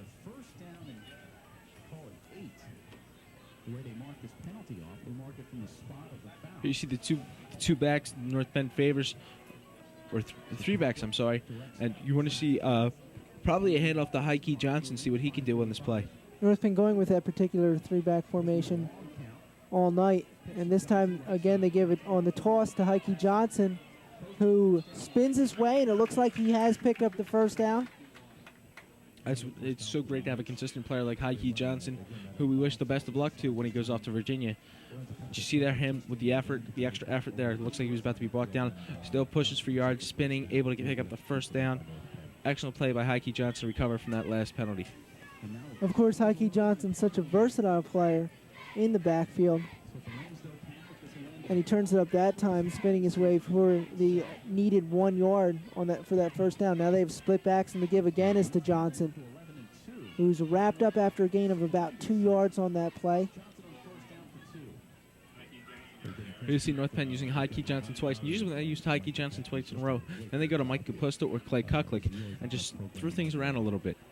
And that's probably what they're going to do on this play. I would not be surprised at all to see Mike Capusta hand it off the ball and see him plow through for a couple yards. So now 2nd and 8 here. And Kucklick will man the I formation. with Talise split wide. To your right, to the right of your screen, and Francis to the left, and the keeper by Kucklick again. And then here's another flag on the play, and it's very fair to say that this might be possibly another holding call on North Penn. But we'll have to wait and see. If that happens again, that's completely ridiculous that North Penn would give up 2 holding calls in a row. And in fact, it is. That's just something North Penn cannot afford to do. It's despite the fact that it's 21-0 and 4:38 left in the fourth quarter. That's just a mistake that you don't want to see. These are good quality varsity players who've been so well so far at the entire season with penalties, not giving them up. And here you see 2 in the same drive. It's not what North Penn is up to so far this season. And as a coach, Bill, it's always frustrating to watch those kind of things happen to your team. Even if you are ahead 21-0, in North Penn's case, of course, you still can't afford to make those kind of mistakes. Absolutely, it's just ridiculous that the same play would happen, the same penalty would happen in the same drive. So now Talise this time split wide to the left with Johnson in single back formation alongside of him. And this time they give, Clay Kucklick keeps the ball for the quarterback keeper, which they've been doing 3 times in a row, of course. And, of course, Clay Kucklick, a very reliable person to be able to count on. Clay Kucklick, sort of like an extra back in the field, where he runs like a running back. Clay Kucklick, you see in this drive, has run for first downs, slides, whatever. Clay Kucklick is an excellent quarterback and a great option quarterback. When they decide to use his passing arm, he's fairly consistent. But when you have a running game like North Penn has, you really want to use that as well, especially when it's working as effectively as it has today. And so now it's kept by Clay Kucklick on this play, and he's trying to scramble his way outside, and he has good room to do so. And he's very close to the first down marker on that bootleg. And that takes some awareness by the quarterback to know the situation around you, know how the play is developing. And, of course, Clay Kucklick did that well and picked up the first down, apparently. Excellent job by Clay Kucklick on the scramble. Looked like he was almost sacked there twice. And here we see it again. Clay Kucklick runs back, and here you see Clay almost tackled again. Good job by keeping him. And here we see our cameraman there, Harry Turner, almost get knocked down by Clay Kucklick. It was a good job by Harry getting out of the way. And now the Knights will take it from the I formation, give it inside to Heike Johnson, who picks up about 7 yards on that play. So utilizing the rush to their advantage very well despite the weather, Bill. Of course, the North Penn has been doing a good job keeping their cleats clean, having good traction all over the field. It's still that you've seen a couple players slip and fall, and that's what happens, unfortunately, in these types of games. Of course, if the weather was a light nicer, we would prefer that, but you have to take what's given to you, and North Penn doing an excellent job with that. So North Penn from the strong formation, and they give it to Heike Johnson, who rumbles all the way up the field to the 5-yard line. An excellent pickup on that play for another first down, and yet another chance of adding 7 points on the scoreboard. In these situations, most of the time this season, you see 3 plays happen. A sweep by Heike Johnson outside, a quarterback keeper by Clay Kucklick after the fake handoff, or Mike Kapusta plowing up to the middle, which is what North Penn does effectively in the red zone, are these 3 plays, because if 1 and 2 plays most teams could protect and try to protect from, but these 3 plays, it's very difficult to do. So Heike Johnson, what an athletic move. The defensive lineman, number 33, Mike Pinelli, had him done on that play there, but he just kind of leaps over him and then dives right into the end zone. And now we have the fans getting pumped up, screaming, "We are North Penn." Of course, the term coined by Penn State. Well, you wonder, these fans love their North Penn Knights here. And I love them even more in this type of situation. North Penn up 27-0. The shutout situation. This is going to be a great feeling for North Penn to leave on this positive note of a 27-0 shutout so far. 28-0 possibly the second. And now Heinel with the extra point, and it's right through the uprights to add to the lead. 28-0 now, North Penn in front. And it looks like they've basically left LC back in the dust.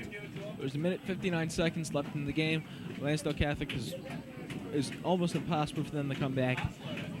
North Penn here getting ready to celebrate. What they have to do now is really concentrate on a shutout. To leave Lansdale Catholic, to have the seniors leave like this, Mike Kapusta, Heike Johnson, Clay Kucklick, Chris McKelvey, and the rest of the seniors, Wes Heinel and everybody, to leave on such a positive note after playing such a great game. That's a really big push for them, and I hope it helps them on in their college careers.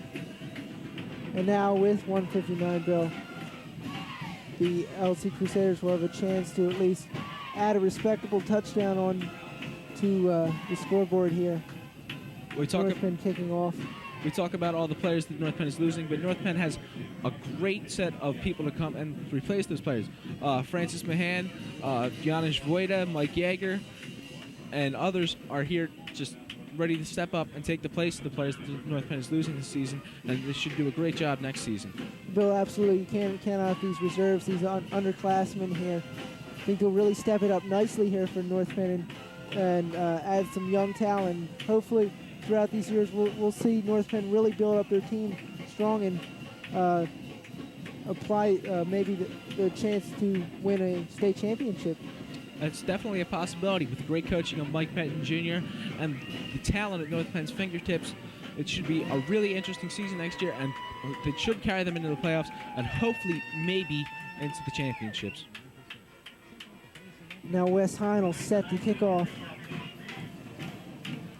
With the same two receiving in the backfield, Kellogg and the halfback Greg Gaffney.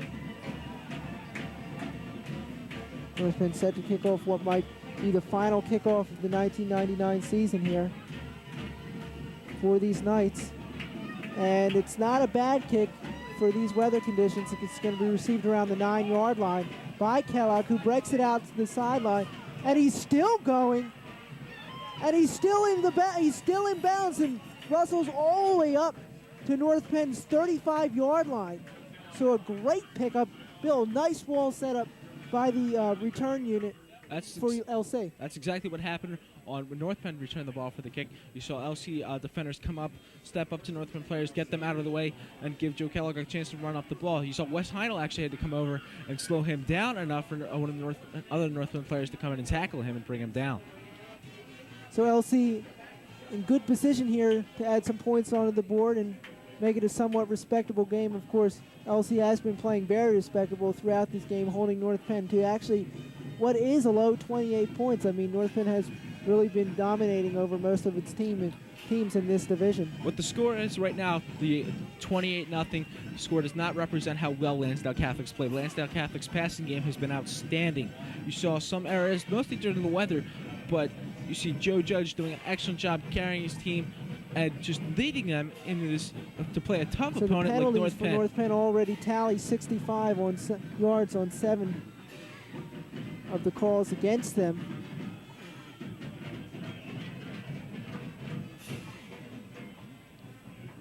And so now North Penn bringing in some of its reserves and giving them a chance to play. This is what I said earlier to some of my friends, that it would be really nice if North Penn could see some of its reserves coming into the game. We saw there Joe Judge with the quick pass outside. You saw Mike Yeager come in from the middle of the field to take him down. Mike Yeager, again, one of the players who's probably going to be taking over for Mike Kapusta next year. Last year, Mike Yeager had shoulder surgery, and it seems to be not affecting him as much as it might have. But you see him there going in and taking him down. And so the flag excellently dropped, and this time they go to the single back formation, right to Timmy Moyer, and that's going to be a touchdown. So LC able to add 7 points onto their lead here. Nice pass again, utilizing that inside slant and going right to Tim Moyer for the touchdown, Bill.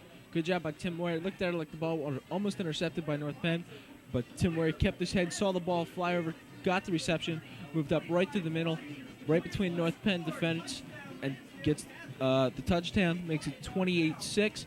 Lansdale Catholic now has prevented the shutout, giving themselves a little boost that they didn't get shut down by such a powerful offensive juggernaut like North Penn.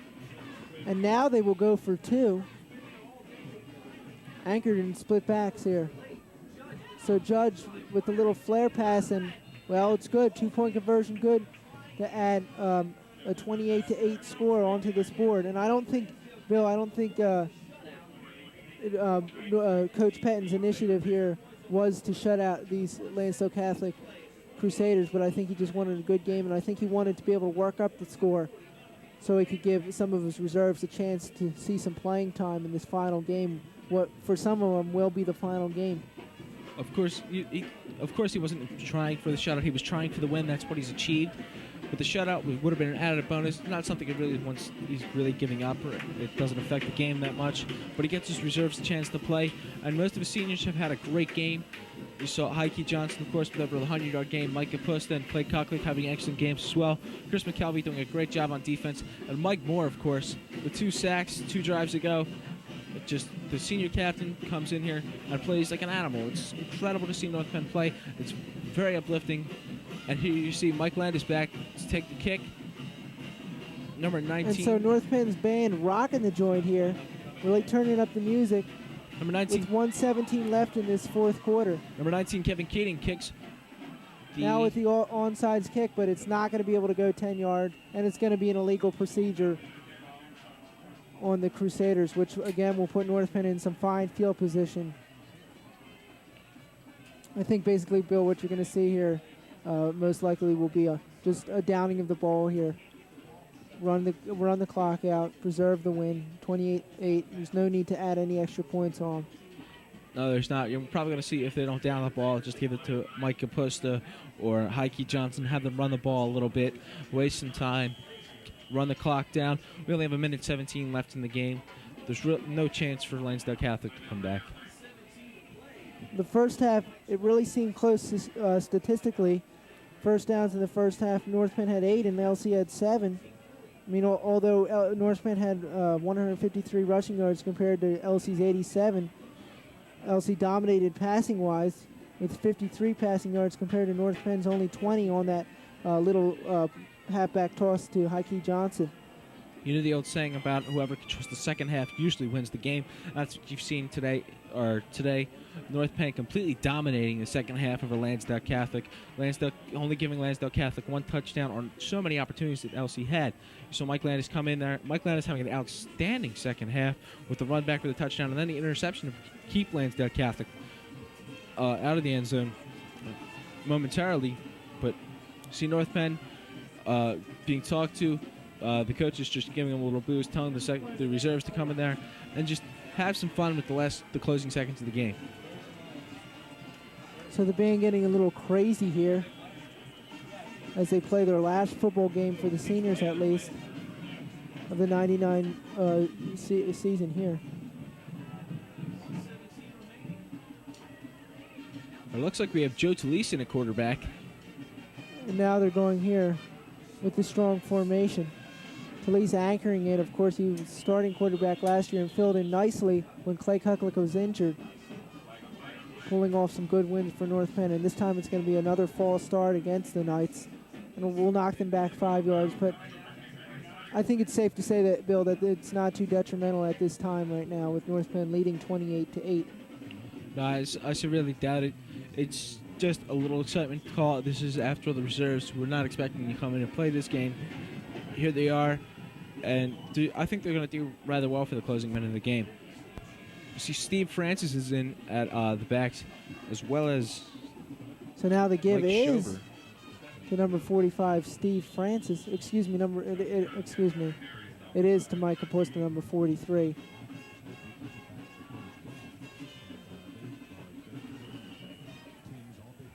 But wait a minute, they put Mike Schover in at fullback and give him a chance. It was number 40 on the play, Mike Schover, who ran that ball, not Capusta nor Dogs Francis. Mike Schover is a senior as well. He's been a reserve player for North Penn, and it's good to have because he's got some talent. It's good to see him in and getting some time in the last game of his high school career. Bill, I think it's basically safe to say that North Penn has pulled off a win here today. In good fashion going out, but how do you see this for the Knights? Do you see this as a disappointing fact that they had to settle to play in the Thanksgiving game, or do you see this as a fortunate fact that they came out against their rivals and showed how much stronger they are compared to last year? I think it's got a bittersweet aspect to it. North Penn here having fun at this game, getting a victory, getting the lead for the win, but it's also the fact that they didn't get a chance to move on in the playoffs, getting knocked down by CB West. We had Coach Mike Pettin Sr. on earlier. We talked about how good of a quality team North Penn is, and how good his team is, and how he hopes to advance in the playoffs. But North Penn here, it is a bittersweet aspect to the because North Penn is here having a good time, but they're unable to play in the playoffs. So they give to number 44 this time, Josh Ketchum, the other fullback here for North Penn. And glancing in the crowd, I see a lot of recognizable faces and some big names down there, noticeably Dave Kostler, the defensive tackle for the Nittany Lions at Penn State. I'm going to go home and have my fish dinner. Greeting his fans and his friends on the North Penn side. So it's a very exciting game for the alma maters here of North Penn to be able to come back and watch their team play, since they really don't have the chance to do so in the regular season. This is a holiday game. There's not many people have anything to do. Most football teams are off except for those that are playing. And here they are enjoying a good game like this one. You saw some good quality play from both teams. Lansdale Catholic with an outstanding passing game, and North Penn with that astonishing running game that they have. It's just a really fun afternoon, and I've really enjoyed it. Everyone looking forward to going home and having that big turkey dinner. That time the snap to Talise is botched, but he's able to recover, but with the loss of yards on that play. Now 45 seconds left.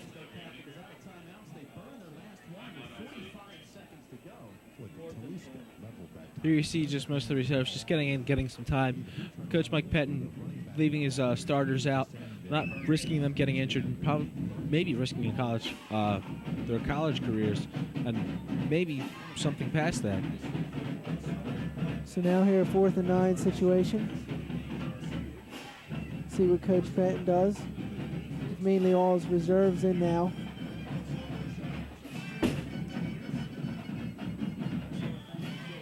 Lansing, I see there, number 44. I see Brickmangle Spurrier back along with Josh Ketchum. And also the ever so talented John Schilling. This time Talise keeps it, and he picks up nice yards, and that's what the man's known for. His speed picks up a nice play on that bootleg and for the first down. Judge Talise is a very fast quarterback. He's an option quarterback as well as Clay Cocklick. There, I think he's a little bit faster than Clay Cocklick, but Clay Cocklick's arm is a little bit more consistent than his, which is why Clay Cocklick has the position. Joe Talise there shows that he can perform, and which is why he's such a good reserve quarterback. He played a few weeks ago against CB East when Clay Cocklick was out with an injury, and you see here that it's good to have such a good backup quarterback to come in and play and to come in here in case Clay Cocklick ever got injured. And I think in their own rights, they both have the respectable talents to them. This time it's going to be a false start on North Penn as the flags are thrown all over the place, which will knock them back 5 yards. But only with 36 seconds left. As the time dwindles down, looks like North Penn's basically wrapped this thing up with a 28-8 score.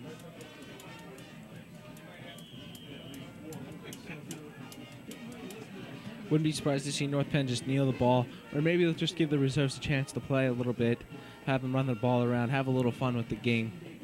But if they kneel the ball just to wind it down, that's a decision that could possibly be made as well. So now this time Talise keeps it again, trying to work his way down. Now with 28 seconds in the clock winding down. It's been a very exciting game tonight, despite the weather, in fact. Now a flag is thrown. Might be a legal procedure. Looks like number 61 on North Penn has just been thrown off the ring. Mike Bolsar. She was just thrown off by the referee. Number 61, indeed, Bill, would be Jason Alcott.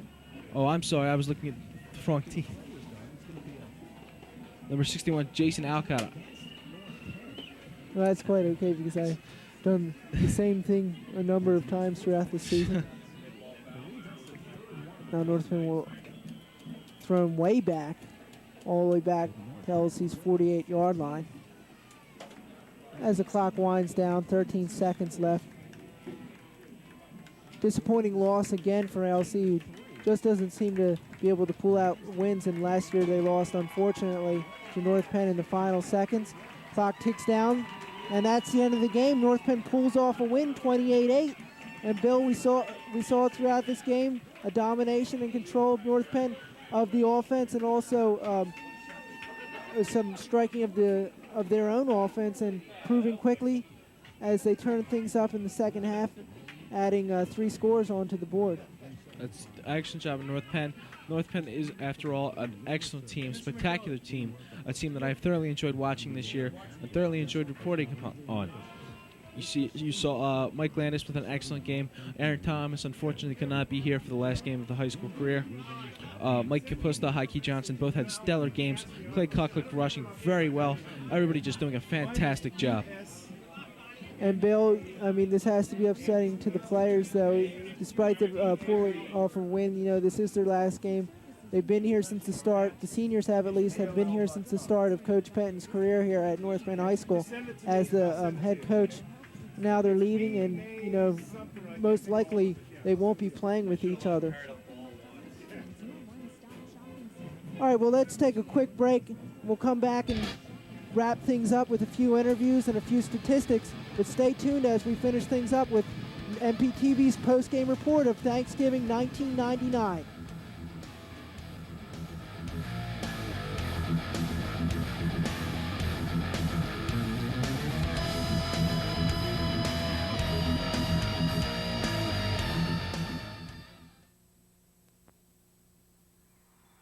What would you do if you had to choose between the buffalo and the giraffes? Between a flower or an elephant? What would you choose? What if you had to decide between a 100-year-old tree and a 1,000,000-year-old beach? Between drinking clean water or breathing clean air? Would you make the right choice? Would there be a right choice? Now there's a way to help. Not just one, but all these things. EarthShare, the world's leading environmental groups working together. It's one choice we can all live with. Ask your employer about workplace giving.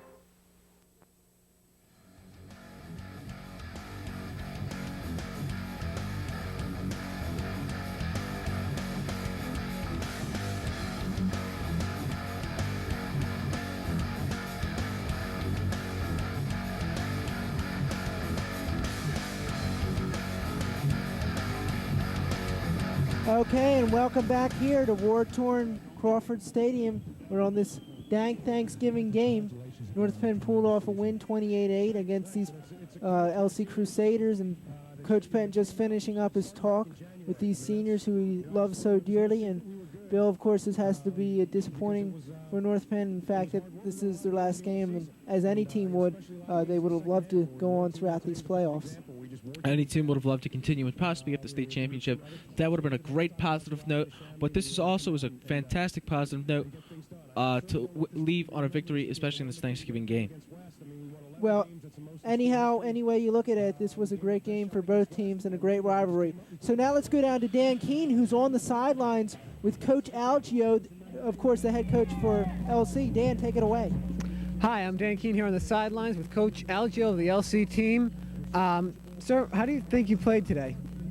Well, I thought for a good portion of the game we played pretty well. You know, I thought our kids played hard. North Penn is an outstanding football team.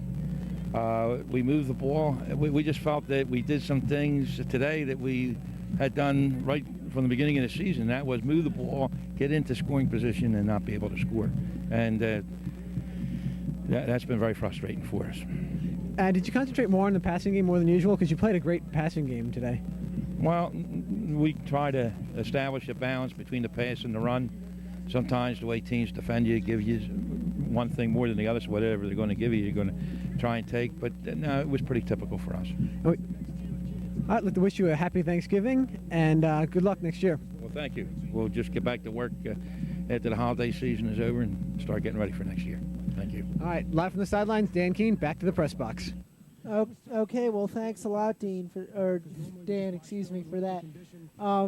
And as Bill, as we've said so many times, these two very good teams, but statistically very close. And if you look at both aspects of them, but if you're looking at total yards here, I mean rushing yards, North Penn absolutely destroying LC in that aspect. But then you look at the passing yards, 20 yards for North Penn throughout the total game. And then you look at LC, who really turned it up with 179 passing yards. So LC really has that aspect to be pleased about. And Bill, how do you look at it that way? I see that there was a complete imbalance in play. Lansdale Catholic, of course, with a great passing game. North Penn with a fantastic rushing game. And I think Jill Gallagher has something to say about that. Hi, I'm down here on the field with Heike Johnson and Clay Cooklick. After all the media attention that was given to you guys right during the CBUS games, how does it feel to have a game that has less pressure from the media? Did it feel better to play this game? Oh yeah, definitely. I mean, it takes away the hype and the factor like there's going to be a lot of people there. Today it was just like the communities came out and supported their teams, and that was it. I mean, it wasn't a big media fest. This was a game just have the community come out and just have fun on Thanksgiving and give thanks to your family and whatever. Do you guys feel this was a good game to go out with? Oh, definitely a good game to go out with. After coming off a big loss to West and cutting our season a little short, we had to come out and put on a win, and go out with some style, some class, and we did that today. It's great coming out here, finishing the season up a win, especially against LC on Thanksgiving. It's just been a great season. Just ended on the right note. You guys did a great job this season. Thank you very much. Okay, we're going to go back to Ken and Bill. All right, well, thanks, Joe. And as you just saw there, Clay Cooklick and Heike Johnson, two big factors throughout this season for North Penn. Of course, proving today Heike Johnson turning up yardage-wise and really doing a great job. Clay Cooklick on the other aspect, picking up that huge bootleg. So now let's go down to Brian Clementis, who's on the sidelines with Coach Pettin. Brian, take it away. All right, thanks, guys. We got Coach Pettin with me. How did the team play today overall? How did you think they did? I thought we played well, especially defensively. We kind of bent a little bit, but didn't break, and we made some big plays. The first team defense pitched a shutout, and kept us in the game long enough to where we could finally get the spark we needed with the second half kickoff return, and then we put together some nice drives. I just think across the board, the seniors I think played well and finished up their season in the right way. How was the team emotionally during the week of practice after the big loss against CB West? Well, it was tough. There was really no time to sit around and sulk. I mean, we lose on Friday and have to turn around Monday to prepare for a Thursday game, a short game week. So it's not like we had an extra couple days where we could kind of sulk about the loss. We had to jump. Normally it's lifting and conditional running on Monday. We couldn't do that. We had to jump right into it. All right, thank you very much. Congratulations. Back up to you guys. All right, well, as you see there, Coach Pettin pulling off a great season here, giving the team a 11-2 record throughout the game. And now let's go down to Jill Gallagher, who's on the sidelines with Mr. Fredericks, an assistant principal. Jill. Hi, I'm down here with North Penn High School's assistant principal, Mr. Frederick. The Thanksgiving Day game's always been a big community game. It's been two classic rivals. How do you feel this year's game went? Well, obviously the weather was kind of disappointing. We always look for a nice, clear, sunny day, but the crowd was fine, and it is truly an exciting day for the community. Brings to an end a wonderful season. Both teams, Lansdale Catholic and North Penn High School, can be proud of the tradition that they continue to build, and the young people that are in the program, and the coaches, and the parents, and the fans. It's just a great day. Okay. Thank you very much. Thank you, Jillian. Okay. We're going to go back up to Ken.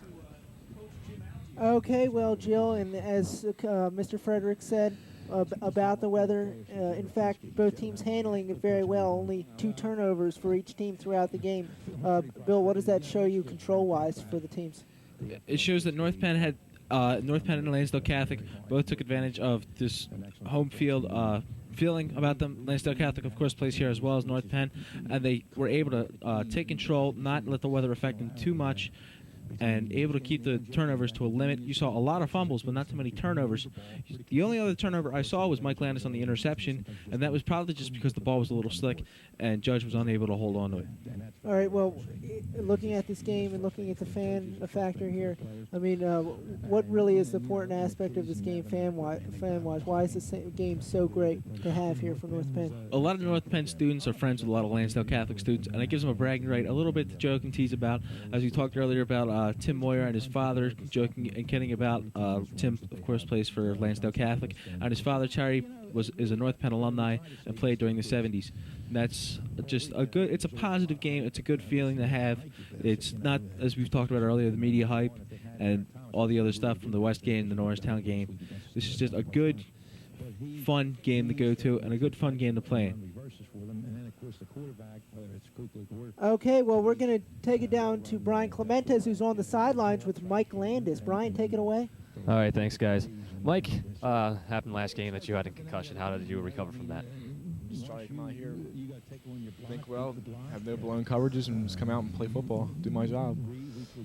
You had a key interception. Tell me about it. I was playing man coverage, sat back, and just reading the quarterback and guessed right. What kind of a game today? Did you like having a lot of fans here? Or just tell me about it. What were your feelings on the game? Thanksgiving Day, big game, cross-town rival, and just got us pumped up. Come out here and finish off our season with a win. After the big loss to CV West, how was practice during the week with you guys? Some people were still emotionally down, and we weren't practicing. We started off practicing pretty slow, but we just picked it up. We still had a job to do. One more game left, and we went out and did our best. All right, thanks a lot. Have a good one. Back up to you guys. All right, well, of course, mentioning crosstown rivals, these guys played for the Cannoneers and the Squires together for a number of years and then came out together. So, I mean, these players really feel the rivalry between the two. Well, that's going to wrap it up for us for North Penn Television, but we'd like to thank everyone, especially Brian Clementes and Kyle Berger, who came back from their respectable colleges to join us today and did such a fine job. Also, Jillian Gallagher and Dan Keene for a fine job on the sideline. And also, our own John Williams, who did an excellent job spotting, provided us with the statistics necessary. But overall, we'd like to thank you for joining us on this Thanksgiving game. It's always great to have you. Of course, this is my last game announcing for this football team, as I will be moving on to college next year, but you still have the famous Bill Heddle up in the booth to work things for you. We'd like to wish you a happy Thanksgiving and a great holiday and great upcoming next season here. So stay tuned, of course, as North Penn will rebuild its team and work things back up to normal. But make sure to watch all the basketball games on television and stay tuned with North Penn Television as we'll continue to provide coverage of the sports shows and so on. But overall, thanks for joining us on Thanksgiving, and we wish you a great holiday. And basically that's it. We'll see you next time. All right, thanks.